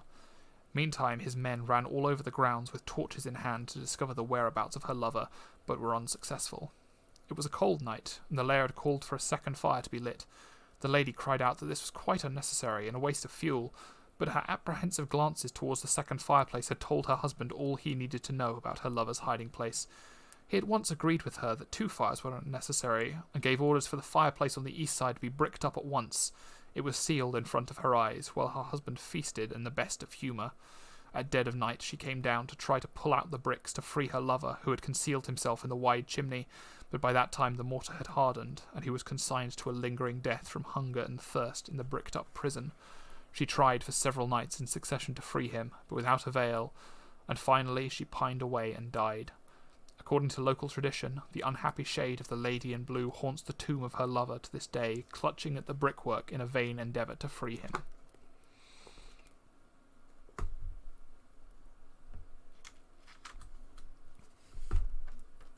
End of a nice classic ghost story. Yeah. I mean, you can't beat the classics. Yeah. Like that's the sort of story that you could add a couple of embellishments to and call it a do you remember The Woman in Black? One with Daniel Radcliffe? I was more meaning the book, but yeah. Oh, the book, yeah. I only saw But I mean, like, that was written by God, what was the name of the author? I have a copy. It's on my shelf behind me. I did a module on Gothic horror when I was doing my A levels. And that was like that's sort of a more modern. It's a very classic story, but it was written very recently. Just like as an exercise by the author to say, you know, I can do a horror story too. I can do the Gothic horror. Mm-hmm. Yeah. Sort of like Guillermo del Toro in Crimson Peak. The most Gothic horror story ever written in whatever year it came out. Yep. 2015 or 2016 or whatever. I mean, I love Guillermo del Toro. Like he's the sort of artist who like never does the same thing twice. Like he just does what he wants to, and more power to him. He doesn't ever do the same thing twice, and at the same time, he tells the exact same story over and over, and it's good every single time. He tells it well is the thing. Yeah. Shame about Silent Hills. Yeah, shame about Silent Hills. Oh, that would have been so good. Yeah. Junji Ito was on board before the project got cancelled. I know, as like creature designer, and it hurts so much. Yeah. Must be some small comfort that they've announced a couple of new Silent Hills. Yeah, Silent Hill F looks quite good. 1960s Japan, written by the author of When They Cry, or Higurashi Mikoro ni, or something like that. Diana really likes that. It's very good. I couldn't get through it, but it's very enough. good. Well, instead of talking about stories that we can't get through, would you like to introduce your third story? Yes, my third and final story is a classic. It's one I did last time as well, but it's so quintessentially necessarily Halloween-y. You gotta tell it every year. I have to tell it. I'm making it a classic. I'm going to be telling this one every time we do this. Is it the same? Is it the same version, or do you have a different version for us? If you watch back on the last VOD and compare it to what I'm about to do, it'll probably come out different, but it is the same. It's the same meat of the Okay, story. you're just adding extra veg. Extra veg, All right. or mixing around the veg, mostly because I can't remember what I said last time, and I don't have the exact words down. So I'm just going to be doing this from memory again with some notes. And again, this is an authentic folklore experience, because you have a version of the story that was told to you, and now you're retelling it, but you're changing some of the details. And technically speaking, I'm actually mashing together two very similar stories. Yeah. All right. Well, I'm gonna mute myself. Sure. And now that he's muted himself, I present the story of Stingy Jack, as told by me, cramming together two different versions of a very similar story. Now, to start with, we have to talk about the history of the jack o' lantern. We all know the jack o' lantern, the cute little pumpkin with the face carved into it and the candle. But of course, pumpkins aren't a native fruit, I think. I think they're a fruit technically. They're not a native gourd to Europe. They came from the New World with all of that exploration. But of course, jack o' lanterns existed before that, before the introduction. And when they first started, they were turnips carved into horrifying faces, hollowed out, and turned into lanterns. Now, to tell the story of the first jack o' lantern, we have to tell the story of Stingy Jack. Stingy Jack, by his name, was generally disliked, considered deceitful, uncharitable, and all around just an absolute shitehawk. It was one day he found himself in the pub at the end of his tab and his coin purse emptied. Now, his purse may have been done, but he was not done. And whispering to himself, he says, "Devil take me for just one more drink." Appearing next to him, leaning over and saying, "I think I'll take you up on that offer," was in fact the devil himself. He proposed the idea that the devil would turn himself into a single coin. Jack would be able to spend that coin on a drink, and upon finishing it, the devil would take his soul to hell. Jack thinks to himself and decides, yeah, that sounds like it's worth it, and agrees. The devil turns himself into a coin, and thinking quickly, Jack takes out his penknife and carves a cross into the back. Maybe the real treasure was the devil we found. Oh, God. Yes. Yes, exactly. But, like, for real this time. Takes his penknife, carves a cross into the back. Hands the coin to the bartender. Gets his drink, and as soon as the drink hits the bar table, he feels in his coin purse becoming heavy with the coin again. Checks it, takes it out, looks at it, and indeed it's the same coin with the cross carved in the back. So he finishes his drink and, expecting to be whisked away to hell at any second, sits there contemplating for a little while. And when it doesn't happen, he checks the coin again and it's still there. Spends it on another drink. Drink comes back. Coin comes back. Finishes the drink and nothing happens. He does that a couple more times, and when he's certain that the devil cannot escape being a coin, he leaves the bar satisfied with his newfound treasure. On his way home, he meets a beggar He's in a particularly good mood this day, having just gotten a coin that returns to him, and decides he'll he'll be a little charitable today and give the beggar the coin. The beggar thanks him and says, I can offer you in return for this any wish. And Jack thinks for a bit and he decides, you see this burlap sack that I have strung over my back here? I want it so that whoever I say to get into the sack will have to get in. The beggar says, all right, there's your wish. Jack walks along a little way, feels the coin come back into his purse, and a little ways along finds another beggar. He does the same thing. He gives the beggar the coin, and the beggar offers him the wish. This time he says, I wish that anyone I tell to get into the empty whiskey bottle on my mantle will have to get in. The beggar says, there you go. There's your wish. Thank you for the coin. Goes along again, finds a third beggar. These were poor times in Ireland. There were a lot of beggars. Same thing again. He gives the beggar the coin. Beggar gives him a wish, and he asks for this one. I wish that anyone that grabs an apple from the tree in my garden will be stuck to it forever. The beggar gives him the wish, each time the coin returning to his purse. Jack keeps that coin in his purse for several years, spending it occasionally, bringing it back. But over time, the coin rubs against the purse, and the cross comes off. And out pops the devil.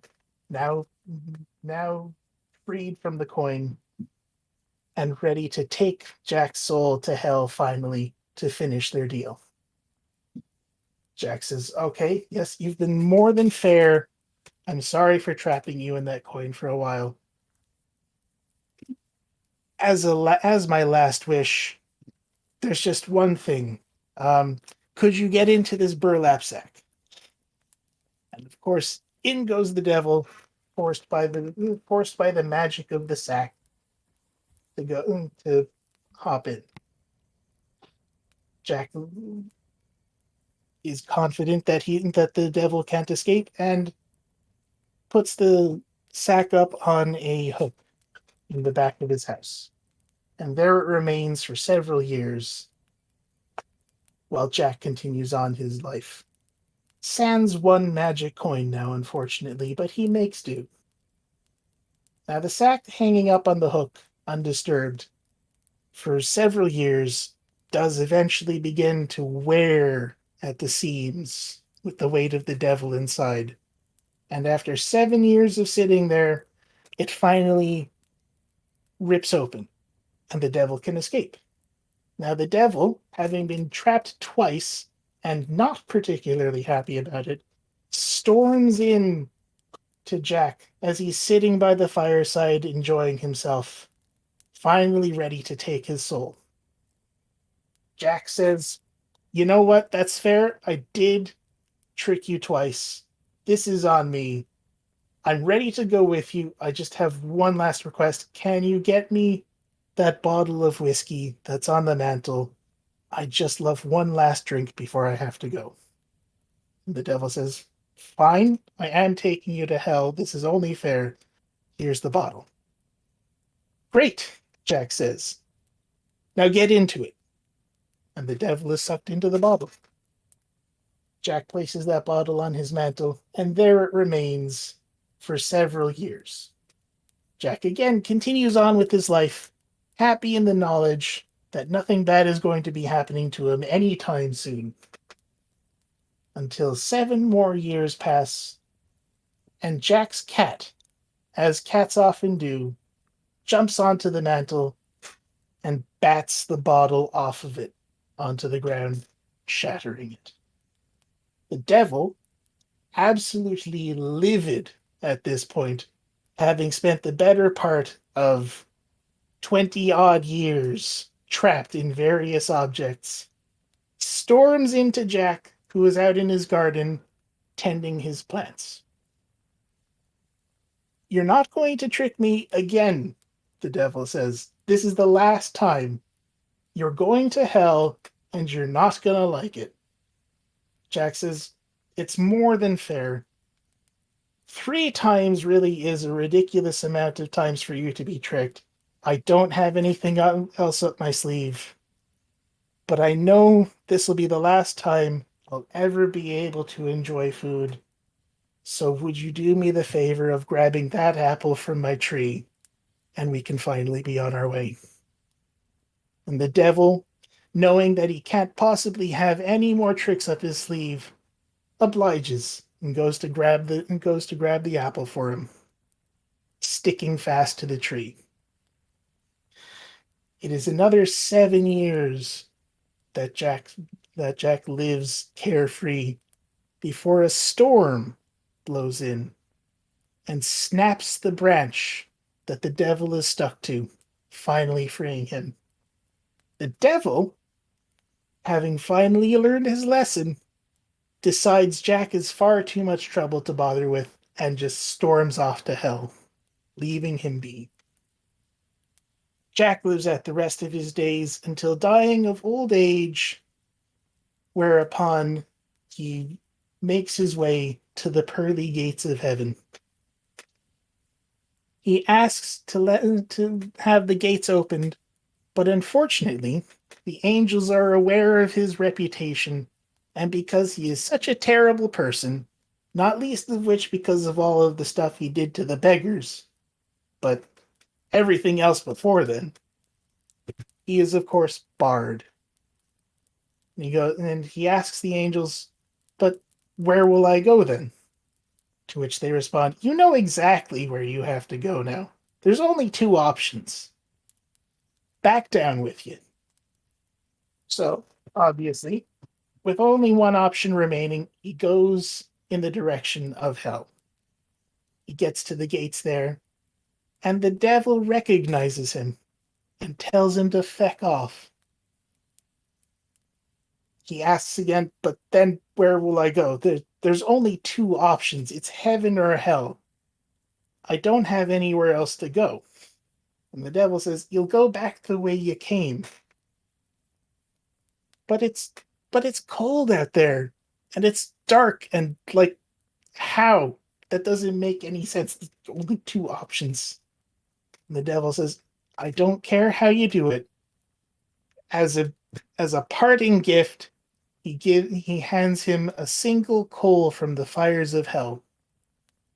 Jack takes a turnip, hollows it out, carves a face into it, and creates a lantern with the coal from hell burning inside to light his way and keep him warm. And there he wanders on earth eternally. And that's the story of the first jack-o'-lantern. Very good.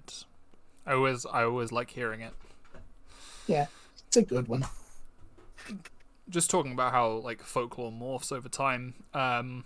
There's a very similar story in which he's not called Jack, he's called Will, which is like the origin of Will o' the Wisp. Mm.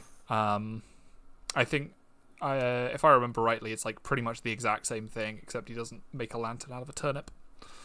There's a third one that's basically exactly the same called the Gambler McCabe, but he also does not make a lantern out of a turnip. And he's also like he's a generally pretty decent fella.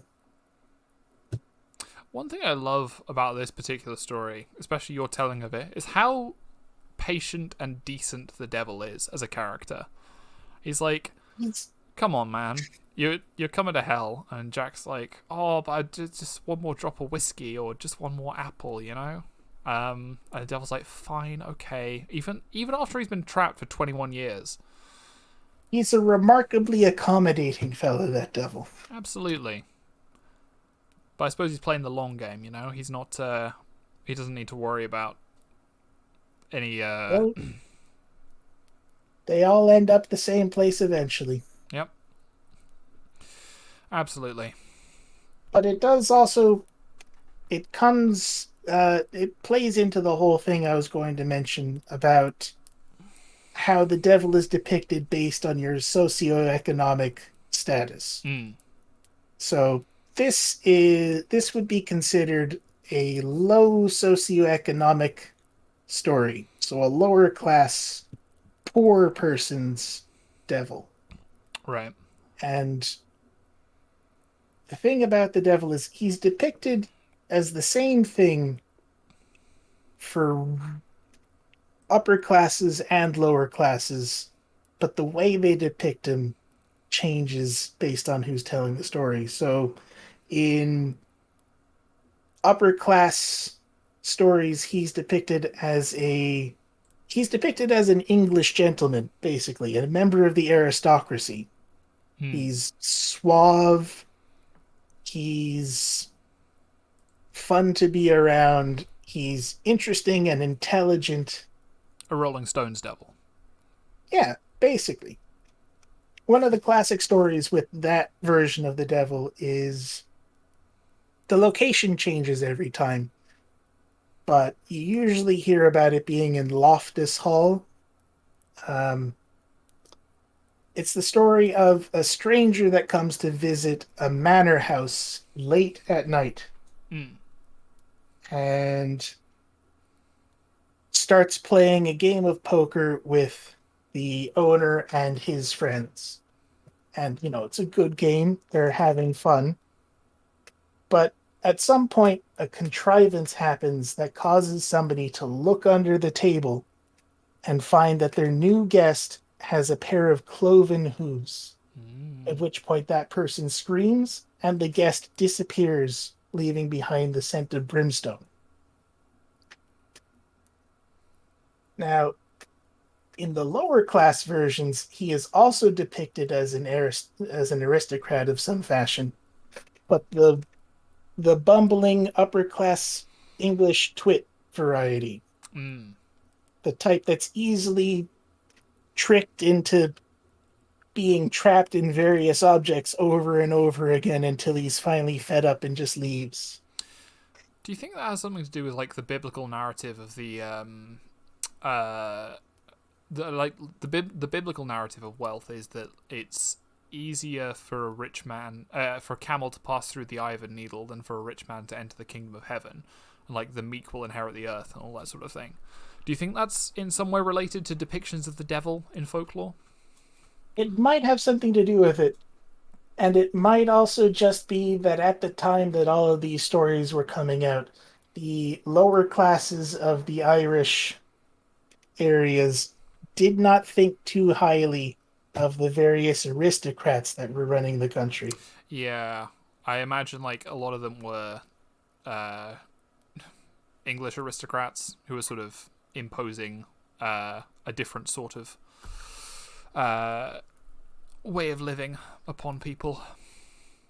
Pretty much. Yeah. So they wrote themselves little stories where they overcame these bumbling aristocrats and tricked them into doing various things. Mm. Yeah.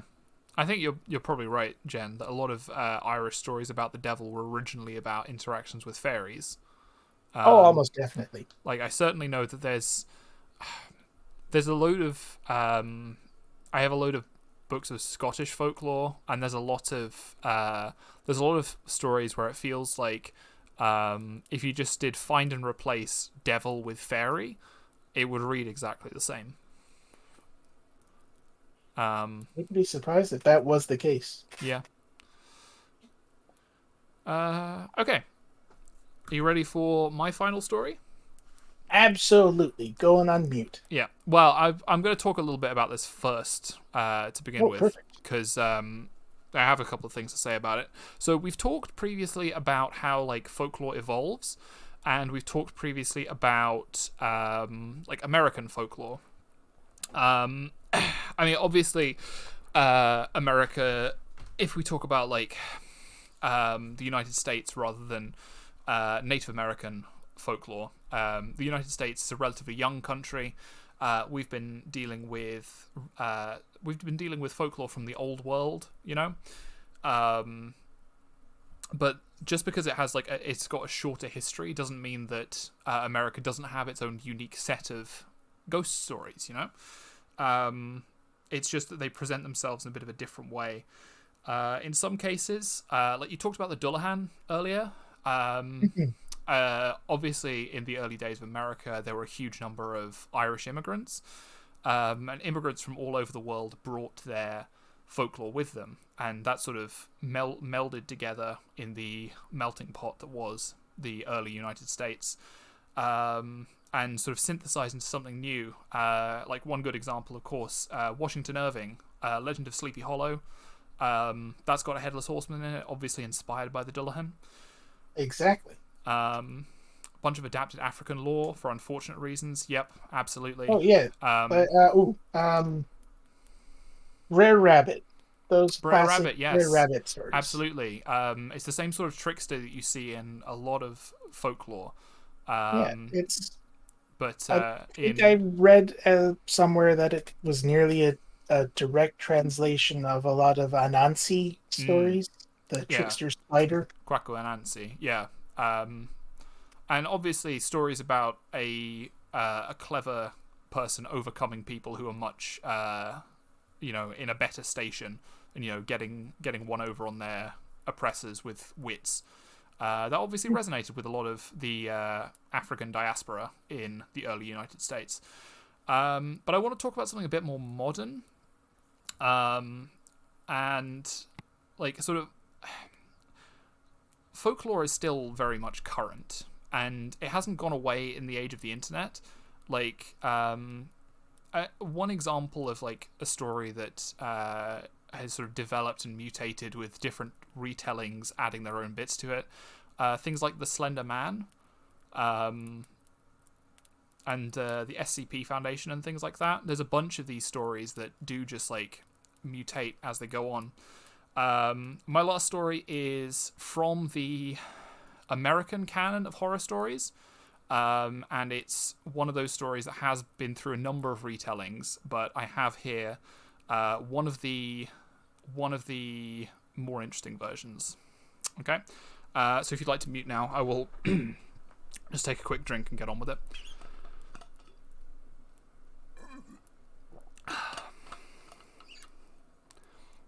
Man and girl go out to drive under moonlight. They stop on a side of a road. He turned to his girl and say, "Baby, I love you very much." "What is it, honey?" "Our car is broken down. I think the engine is broken. I'll walk and get some more fuel." "Okay. I'll stay here and look after our stereo. There have been news report of stairs being stolen." "Good idea. Keep the doors locked no matter what. I love you, Sweaty." So the guy left to get full for the car. After 2 hours, the girl say, "Where is my baby? He was supposed to be back by now." Then the girl hear a scratching sound and a voice say, "Let me in." The girl doesn't do it. Then after a while, she goes to sleep. The next morning, she wakes up and finds her boyfriend still not there. She gets out to check, and man door, hand hook, car door. The end. You absolutely bastard. I mean... Oh god, I was holding in laughter that whole time. But I mean, it's we've been talking about all these sorts of things. Like it's another retelling of like a classic American horror story. The author put their own spin on it, and it is one of the American horror stories that has like entered the public consciousness. So, I mean, you're not wrong. You are absolutely. Fuck's sake. Yeah, so that was the special bonus chapter that I had planned. All the stuff I said about American folklore and like modern day fairy tales, that stuff was all true. It was just like as a pretext to this man door hand hook car door story. Hand hook car door. Yep. Oh God, thank you. That's a good way to end the night, isn't it? I'm so glad you didn't tell me what you were going to do for your last story. I'm almost disappointed that I had you mute for that one, because I feel like having your reaction on camera would have been magnificent. But Genzuko says you suck and also are awesome. Thank you. Like I say, It took a lot Who of. was phone? But then who was phone? That's another great one. Um, hang on, I saw something. Man, door, hand, hook, car, door. There was another thing that's so somebody posted like this one along with 3 other stories. One of which was who was phone. As like they said the 4 horsemen of the apocalypse, and one of them I'd never actually seen before. One of them is the Day of Blood, which is not a great story, but I mean it is what it is. I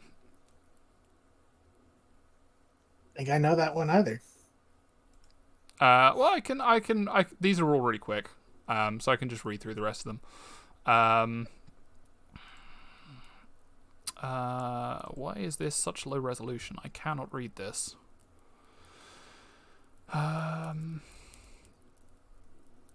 A few years ago, a man was walking down a road because his car broke down, and he saw a car coming up behind him, so he stuck out his thumb to hitchhike, and the car stopped ahead of him. He ran up to the passenger seat and opened the door. When he opened the door, a skeleton popped out. Actually, I do remember that one. That's a good one. That's so good.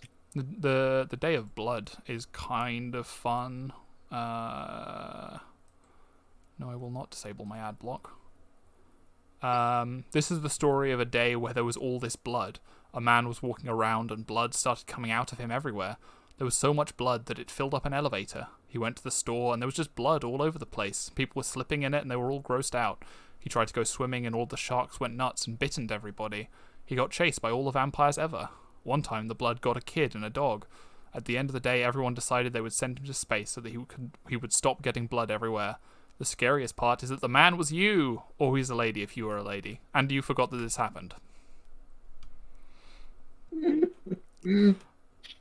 Yeah, I think for the Day of the Blood and the skeleton popped out, I wonder if they were actually genuine. But I think Mandor Handhook Car Door is like, and I mean I say it's like an American ghost story. Like the Hook is a pretty classic American tale.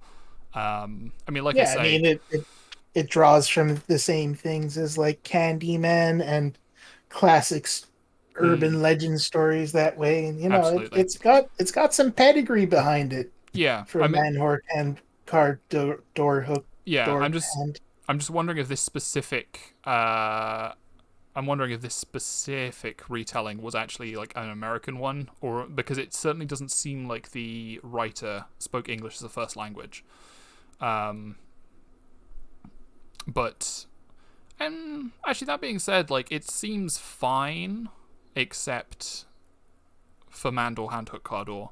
Like I don't even know what that's supposed to be. But yeah, no. So that was my special bonus. Thank you. I presume for the last line, I presume they mean like there was a hook in the handle of the car door or something like that. I don't know. But yeah, glad I saved that one till last. Glad I didn't tell you. I'm glad I could get through it without laughing. Because that was a good one. That one I actually did have to practice a couple of times. You have to get the reading just right. Well, also because like I kept breaking down. I kept laughing. I kept corpsing before the how spooky corpsing. Before the climax. Which was bad. But yeah. So there we are. There's some ghost stories. 6 some good ones Halloween and a bad stories. one. Yeah. Wow. Mr. Sandman, man me a sand. Bum bum bum bum. Make him the cutest man car door hook hand. Very good. Yeah. Okay. So same time next year? Same time next year. All right. Until then. Hope you have a good evening, everybody. Bye-bye. Bye-bye.